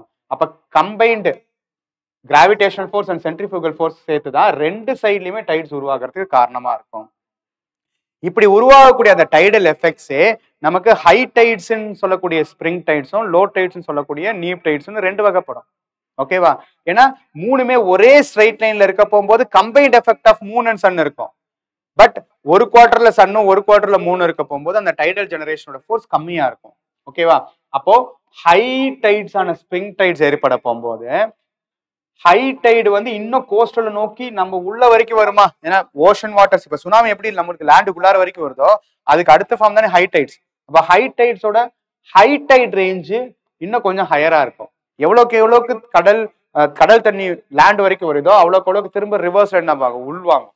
அப்போ ஸ்ப்ரிங் டைட்ஸ் அப்போ, அது especially full Moon, new Moon அப்பதான் மூணுமே ஒரே ஸ்ட்ரெயிட் லைன்ல வரப்போகும்போது ஹை டைடும் லோ டைடும் இருக்கும். அப்ப டைடல் ரேஞ்ச் மேக்ஸிமம் இருக்கும் டியூரிங் தி நீப் டைட்ஸ். அதே நீப் டைட் அப்போ, ஸ்ப்ரிங் டைட்ஸ் அப்போ டைடல் ரேஞ்ச் ஹை டைடும் லோ டைடும் இருக்கும். இந்த ரேஞ்ச் கம்மியா இருக்கிறது during the neap tides, first quarter and third quarter of the moon அப்போ. அப்போ நியூ மூன், ஃபுல் மூன் அப்போ ஏற்படக்கூடிய ஹை டைடும் லோ டைடும் இது ரெண்டோட ரேஞ்ச் அதிகமா இருக்கிறது ஸ்ப்ரிங் டைட்ஸ்னு சொல்லுவோம். First quarter and fourth quarter அப்போ ஹை டைடும் லோ டைடும் அந்த ரேஞ்ச் கம்மியா இருக்கிறத நீப் டைட்ஸ்னு சொல்லுவோம். ஸ்ப்ரிங் டைட்ஸுக்கும் நீப் டைட்ஸுக்கும் இருக்கக்கூடிய டிஃபரன்சஸ் நீங்க புரிஞ்சுக்கணும். ஓகேவா? ஸோ இது one of the important movements of water. ஓகேவா? இதுக்கு அடுத்தது நமக்கு ரொம்ப ரொம்ப முக்கியமான மூவ்மெண்ட்ஸ் ஆஃப் வாட்டர் தான் என்னது? Ocean currents. அப்ப ஓஷன் கரண்ட்ஸுக்கு என்னென்ன ஃபோர்ஸஸ் எல்லாம் காரணமா இருக்குன்றது தான் யூபிஎஸ்சி கேட்டிருக்காங்க. Consider the following factors: rotation of the earth, air pressure and wind, density of ocean water, revolution of earth. இதுல எதெல்லாம் factors influencing the ocean currents கொடுத்துருக்காங்க. கொடுக்கப்பட்டிருக்கிறதுல ரெவல்யூஷன் மட்டும் வருது. ஏன்னா ஆல் தி எபோ அவங்க ஆன்சர் கொடுக்கல. அப்ப கொடுக்கப்பட்டிருக்கிறதுல மீதி மூணுமே வரும். ஆன்சர் என்னது? 1, 2, 1, 3. இந்த எல்லா காரணத்தினாலையுமே நமக்கு ஓஷன் கரண்ட்ஸ்ன்றது larger band of ocean waters moving from one region to another region permanently. எப்படி ப்ரெஷர் பெல்ட்ஸ்ல இருக்கக்கூடிய விண்ட் சிஸ்டம்ஸ் பெர்மனண்டா மூவ் ஆயிட்டு இருக்குன்னு சொல்லிட்டு இருக்கோமோ, அதே மாதிரியே பெர்மனண்டா மூவ் ஆகக்கூடிய larger band of ocean waters தான் நம்ம ஓஷன் கரண்ட்ஸ்ன்னு சொல்றோம். ஓகேவா? அப்போ இது எல்லாமே reason for ocean currents. What explains the eastward flow of the equatorial counter current? Different ocean currents இருக்கு. அதுல north equatorial current and south equatorial கரண்ட்டும் இருக்கு. அது ரெண்டுக்கும் இடைப்பட்ட பகுதியில போகிறது தான் ஈக்வட்டோரியல் கவுண்டர் கரண்ட். அந்த ஈக்வட்டோரியல் கவுண்டர் கரண்டோடைய ஃப்ளோ வந்து பாத்தீங்கன்னா ஈஸ்ட்வர்ட் இருக்கும். அதுக்கு காரணம் என்னன்னு கேட்டிருக்காங்க. அதை நம்ம எக்ஸ்பிளைன் பண்றோம். ஓகேவா? என்னென்ன காரணம்? எர்த்ஸோட ரொட்டேஷன் ஆக்சிஸ், ஏன்னா கொஸ்டின் ஸ்பெசிஃபிக்கா இருக்கு. ஸ்பெசிஃபிக்கா இருக்கும் போது அதுக்குன்னு இருக்கக்கூடிய ஸ்பெசிஃபிக்கான ரீசனை தான் நம்ம சொல்லணும். நம்ம எப்படி அந்த பர்டிகுலரான சவுத் அட்லாண்டிக் ஓஷன்ல சைக்ளோன்ஸ் உருவாகிறதுக்கான ஸ்பெசிபிக் ரீசன் கேட்டாங்களோ, அதே மாதிரி ஈக்குவட்டோரியல் ஈஸ்ட்வர்டு ஃப்ளோ ஆகிறது, counter equatorial current eastward flow ஆகிறதுக்கான ஸ்பெசிபிக் ரீசன் கேட்கறாங்க. So earth rotation of the axis is a common reason for ocean currents. But specific reason என்னது? Convergence of two equatorial current தான். Difference in salinity of the ocean water is a common reason, but specific reason B தான். Occurrence of belt of com near தி ஈக்குவட்டார்ன்றது, இந்த belt of com பேர் தான் என்னது? டோல்ட்ரம்ஸ்னு சொல்லுவாங்க. அந்த equatorial low pressure belt பார்த்தோமா, equatorial low pressure பெல்ட்டோட இன்னொரு name தான் டோல்ட்ரம்ஸ். பிகாஸ் அங்க வெர்டிக்கல் மூவ்மெண்ட் ஆஃப் விண்ட் மூவ்மெண்ட்ஸே இருக்காது. ஏன்னா ஹரிசாண்டல் மூவ்மெண்ட் ஆஃப் விண்டே இருக்காது, வெர்டிக்கல் மூவ்மெண்ட் மட்டும் தான் இருக்கும். So low level of wind activity can be observed in the doldrums region of equatorial low pressure belt. ஓகேவா? அதே சப்ட்ராபிக்கல் ஹை பிரஷர் பெல்ட் என்ன சொல்லுவாங்க? ஹார்ஸ் லாட்டிடியூட்ஸ் சொல்லுவாங்க. ஹார்ஸ் லாட்டிடியூட்ஸ்ன்றது ஹை சப்சிடன்ஸ் ஆஃப் ஏர் இருக்கக்கூடிய சப்ட்ராபிக்கல் ஹை பிரஷர் பெல்ட்ஸ். அதுக்கப்புறம் தான் roaring 40s, furious 50s, streaking 60s நம்ம பார்க்கணும். ஓகேவா? இப்போ இந்த இடத்துல கன்வர்ஜென்ஸ் ஆஃப் ஈக்குவட்டோரியல் கரண்ட்ஸ் இதுவும் நான் எக்ஸ்பிளைன் பண்றேன் எப்படின்றது. ரைட்டா? தென் இது the most important fishing grounds of the world are found in the regions. எங்கெங்க? ஓஷன் கரண்ட்ஸ் ரெண்டு முக்கியமான, ஏன்னா கோல்ட் ஓஷன் கரண்ட்ஸ் கோல்டரா இருக்கும், வார்ம் ஓஷன் கரண்ட்ஸ் வார்மரா இருக்கும். இது ரெண்டும் மிங்கிள் ஆகக்கூடிய இடத்துல ஒரு ஆப்டிமல் ஐடியல் கண்டிஷன்ஸ் இருக்கும். That flourishes the plankton's growth. அப்போ பிரைமரி ப்ரொடியூசர்ஸான பிளாங்க்டான்ஸ் growth அதிகரிக்க போகும்போது அங்க அதிகமான ஈகோசிஸ்டம் டெவலப்மெண்ட் மூலியமா மரைன் ஈகோசிஸ்டம் இன்னும் கொஞ்சம் ரிச்சா இருக்கும். ஸோ அதனால லார்ஜர் ஃபிஷ் கம்யூனிட்டிஸ் அங்க இருக்கும். ஸோ ரிச்சஸ்ட் ஃபிஷிங் கிரவுண்ட்ஸா இருக்கும். ஓகேவா? So warm and cold atmospheric currents மீட்டுன்னு கொடுத்துருக்காங்க. வார்ம் அண்ட் கோல்டு கரண்ட்ஸ் மீட்டுன்னு கொடுத்துருக்காங்க. எப்பயுமே இந்த மாதிரி சிமிலரா இருக்கக்கூடிய ரெண்டு ஸ்டேட்மெண்ட்ஸ் கூட ஒரு ஸ்டேட்மெண்ட் ஆன்சரா இருக்கும். இங்க என்னது? Warm and cold currents meet. Warm and cold currents meet ஆகக்கூடிய இடத்துல தான் you can observe the largest presence of ocean fishing grounds இந்த மாதிரியான இடத்துல தான் அதிகமா இருக்கும். ஓகேவா? அப்போ ஓஷன் கரண்ட்ஸை நம்ம பார்த்தோம்னா, ஓஷன் கரண்ட்ஸ்ன்றது என்னது? பெர்மனன்ட் மூவ்மெண்ட்ஸ் ஆஃப் தி ஒரு லார்ஜர் பார்ட் ஆஃப் ஓஷன்ஸ் தான் நம்ம ஓஷன் கரண்ட்ஸ் சொல்லுவோம். அப்போ நார்மலா நமக்கு ஈக்குவட்டோரியல் ரீஜன்ல நமக்கு டெம்பரேச்சர் அதிகமா இருக்கும். கரெக்டா? ஸோ ஈக்குவட்டோரியல் ரீஜன்ல டெம்பரேச்சர் அதிகமா இருக்கும், போலார் ரீஜன்ல டெம்பரேச்சர் குறைவா இருக்கும். ஸோ அப்போ ஈக்குவட்டோரியல் ரீஜன்ல இருந்து ரைஸ் ஆகக்கூடிய கரண்ட்ஸ் எல்லாமே என்னவா இருக்கும்? வார்ம் கரண்ட்ஸா இருக்கும். போலார் ரீஜன்ல இருந்து ஈக்குவட்டோரியல் ரீஜன் நோக்கி வர கரண்ட்ஸ் எல்லாமே என்னது? கோல்டு கரண்ட்ஸா இருக்கும். கரெக்டா? ஸோ வார்ம் கரண்ட்ஸ் எல்லாமே equatorial region to polar region நோக்கி போகும். போலார் ரீஜன்ல இருந்து ஈக்குவட்டோரியல் ரீஜன் நோக்கி வரது எல்லாமே கோல்டு கரண்ட்ஸா இருக்கும். இப்போ இந்த currents is influenced by multiple factors. ஒன்னு என்னது? இந்த டெம்பரேச்சர் டிஃபரன்சஸ்னால automatically density of ocean waters vary ஆகுமா? அப்ப density of ocean waters vary ஆகுதுனால it will be moving from one region to another region. சலைனிட்டியும் density of the ocean water decide பண்ணும். ஓகேவா? அதே மாதிரி இப்ப இந்த ஓஷன் வாட்டர்ஸ் எல்லாமே ஒரு இடத்துல இன்னொரு இடத்துக்கு மூவ் ஆக போகும்போது it is also blocked by the presence of continent. Continentality என்ன? கான்டினென்ட்டை கடந்து அந்த ஓஷன் கரண்ட்ஸ் மூவ் ஆக முடியாது இல்ல. அப்ப அந்த ஓஷன் கரண்ட்ஸோட டைரக்ஷனை டீவியேட் பண்றதுக்கும் ரெஸ்ட்ரிக்ட் பண்றதுக்கும் continentality is one of the important reasons. ஓகேவா? ஸோ இந்த மாதிரி temperature, density, salinity, even rotation of the earth. ஏன்னா இந்த ஓஷன் கரண்ட்ஸ், ஏன் ரொட்டேஷன் ஆஃப் தி எர்த் சொல்றோம்? இந்த ஓஷன் கரண்ட்ஸ் எல்லாமே ஸ்ட்ரைட்டா ஒரே மாதிரி போகிறது இல்லை. Ocean currents is also a moving current. அப்ப moving current will be affected by which force? Coriolis force. Coriolis force எப்படி wind movement deviate பண்ணுதோ அதே மாதிரி Coriolis force is also playing a major role in the deviation of ocean currents. இப்போ northern ஹெமிஸ்பியர்ல இருக்கக்கூடிய ocean currents இந்த மாதிரி ocean currents different டைப்ஸா நம்ம பிரிக்கிறோம். ஓகேவா? Warm ocean currents and cold ocean currents. இந்த north equatorial current, south equatorial கரண்டோட flow direction பாத்தீங்கன்னா ஈஸ்ட் டு வெஸ்ட் மூவ் ஆகுது. ஏன் அப்படின்னா எர்த் வந்து வெஸ்ட் டு ஈஸ்ட் ரொட்டேட் ஆகிறதுனால, இந்த ஈக்குவட்டாருக்கு மேல நார்த் ஈக்குவட்டோரியல் கரண்ட்டும் ஈக்குவட்டாருக்கு கீழே சவுத் ஈக்குவட்டோரியல் கரண்ட்டும் ஆப்போசிட் சைட்ல ஃப்ளோ ஆகும். வெஸ்ட் டு ஈஸ்ட் ரொட்டேட் ஆகிறதுனால இப்ப நம்மளே வந்து வேகமா வண்டி ஓட்டினோம்னா நம்மளுக்கு காத்து வந்து எதிர்காத்து தான் அடிக்கும். ஸோ அந்த மாதிரி west to east earth rotate ஆகிறதுனால அதை பேலன்ஸ் பண்ணிக்கிறதுக்காக ஏரோடைய மூவ்மெண்ட் ஈஸ்ட் டு வெஸ்ட் இருக்கும். அந்த air drives the ocean currents in east to west directions in north equatorial current and south equatorial current. அப்ப north equatorial current south equatorial கரண்ட்டுக்கும் இடைப்பட்ட பகுதியில இப்ப நார்த் ஈக்குவட்டோரியல் கரண்ட் இப்படி ஃப்ளோ ஆயிட்டு இருக்கா இந்த ரீஜன்ல. ஃபார் எக்ஸாம்பிள் இந்த ரெண்டு ரீஜன்லயுமே நார்த் ஈக்குவட்டோரியல் கரண்ட் இப்படி ஃப்ளோ ஆகுது, இப்படி ஃப்ளோ ஆகுது, இங்க இப்படி ஃப்ளோ ஆகுது, இப்படி ஃப்ளோ ஆகுது. ஆனா இது ரெண்டுமே கொண்டு வரக்கூடிய வாட்டர்ஸ் இங்க பைல போயிட்டே இருக்குமா? ஏன்னா கான்டினென்ட்ஸ் இருக்கு, கான்டினென்ட்ஸை தாண்டி அதனால போக முடியாது. இங்கேயும் பைலப் ஆயிட்டே இருக்குமா கான்டினென்ட்ஸ் இருக்க போகும்போது. அப்போ இங்க பைலப் ஆகக்கூடிய அந்த ஓஷன் வாட்டர்ஸ் ஒன்ஸ் ஒரு டென்சிட்டி அதிகரிக்க போகும்போது திரும்ப அந்த ஓஷன் வாட்டர்ஸே moving the ocean waters from one region to another region in the opposite direction. அப்ப அந்த ஆப்போசிட் டைரக்ஷன்ல இந்த பேலன்ஸை கொண்டு வரதுக்காக மூவ் ஆகக்கூடிய இன்னொரு கரண்ட்டுக்கு பேர் தான் என்னது? Counter equatorial current. Counter equatorial கரண்ட்ன்றது என்ன வேர்டு? Eastward flow. ஈஸ்ட நோக்கி போகுது, வெஸ்ட்ல இருந்து ஈஸ்ட் வேர்டு ஃப்ளோ. அதுக்கு காரணம் என்ன? Convergence of two north and south equatorial currents. அதுதான் யூபிஎஸ்சி கேட்டிருந்தாங்க. அப்ப கவுண்டர் ஈக்குவட்டோரியல் கரண்ட்டுக்கான ஃப்ளோ ஈஸ்ட் வேர்டா இருக்கிறதுக்கான காரணம் நார்த் ஈக்குவட்டோரியல் கரண்ட்டும் சவுத் ஈக்குவட்டோரியல் கரண்ட்டும் கன்வர்ஜ் ஆகக்கூடிய இடத்துல இதுக்கு ஆப்போசிட்டா இதை பேலன்ஸ் பண்ணிக்கிறதுக்காக கவுண்டரா போகக்கூடிய கரண்ட் தான் கவுண்டர் ஈக்குவட்டோரியல் கரண்ட். இந்த நார்த் ஈக்குவட்டோரியல் கரண்ட் அப்படியே மேல நோக்கி நகர நகர இந்த கல்ஃப் ரீஜன்ல கல்ஃப் ஆஃப் யூஎஸ்ஏ ரீஜன்ஸ்ல நகர போகும்போது அது கல்ஃப் ஸ்ட்ரீமா இருக்கும். அதுவே நார்த் அட்லாண்டிக் ட்ரிஃப்டா இருக்கும். அதுவே நார்வேஜன் கரண்டா warm currents till the Norwegian region வரைக்கும் எக்ஸ்டெண்ட் ஆகும். It plays a major role in the deciding of the climatic regions of this world. Climatic regions of the world next theme பார்க்கும்போது இது இன்னும் கிளியரா உங்களுக்கு புரியும். ஓகேவா? ஸோ அதே மாதிரி மேல இருந்து வரக்கூடிய கரண்ட்ஸ் எல்லாம் கோல்டு கரண்ட்ஸா இருக்கும். ஓகேவா? ஸோ அப்போ இந்த மாதிரியான கல்ஃப் ஸ்ட்ரீம்ன்ற வார்ம் கரண்ட்டும் லேப்ரடார்ன்ற கோல்டு கரண்ட்டும் மீட் ஆகக்கூடிய இடம் தான் ரிச்சஸ்ட் ஃபிஷிங் கிரவுண்ட் சொன்னோமா. Newfoundland region is the world's richest fishing grounds. அதே மாதிரி இந்த இடத்துல பாத்தீங்கன்னா குரோஷியோன்றது வார்ம் கரண்ட், ஒயோஷியோன்றது கோல்டு கரண்ட். இது ரெண்டு மீட் ஆகக்கூடிய இடம் is another important fishing ground. Japan மாதிரியான கண்ட்ரிஸ் வந்து இங்க அதிகமான ஃபிஷிங் ஆக்டிவிட்டீஸ்ல இன்வால்வ் ஆவாங்க. ஓகேவா? ஸோ அப்போ ஓஷன் கரண்ட்ஸ் அப்படின்றது மல்டிபிள் ஃபேக்டர்ஸ்னால இன்ஃப்ளூயன்ஸ் ஆகுது. அது இன் டிஃப்ரெண்ட் ஃபார்ம்ஸ்ல Brazilian ocean current, Benguela ocean கரண்ட்ஸ்ன்றது டிஃப்ரெண்ட் ஃபார்ம்ஸ்ல இருக்கு. இதுல இன்னொரு முக்கியமான ஒரு விஷயம் நீங்க என்ன பார்க்கணும்னா, கான்டினென்ட்ஸோடைய வெஸ்டர்ன் மார்ஜின்ஸ்ல கோல்டு கரண்ட் மேஜரா இருக்கும், ஈஸ்டர்ன் மார்ஜின்ஸ்ல வார்ம் கரண்ட் மேஜரா இருக்கும். ஏன்? இப்போ ஃபார் எக்ஸாம்பிள் இது சதர்ன் ஹெமிஸ்பியர், கரெக்டா? Southern hemisphere. இப்ப கீழ இருந்து ஒரு கரண்ட் தான் வர கரண்ட் தானே கோல்டு கரண்ட். இப்ப கீழ இருந்து இந்த கரண்ட் வந்துட்டு இருக்கு, இப்ப இந்த கான்டினென்ட் வந்துருச்சு. இது சதர்ன் ஹெமிஸ்பியரா இருக்கிறதுனால இந்த கரண்ட் எந்த ஹேண்ட் சைட் டிஃப்ளெக்ட் ஆகணும்? லெஃப்ட் ஹேண்ட் சைட் டிஃப்ளெக்ட் ஆகணுமா? அப்ப லெஃப்ட் ஹேண்ட் சைட் டிஃப்ளெக்ட் ஆகிறதுக்கு போகும்போது அது எந்த மார்ஜின்ஸ் ஆஃப் த ஓஷன் கான்டினென்ட்டுக்கு போகுது? Western margins.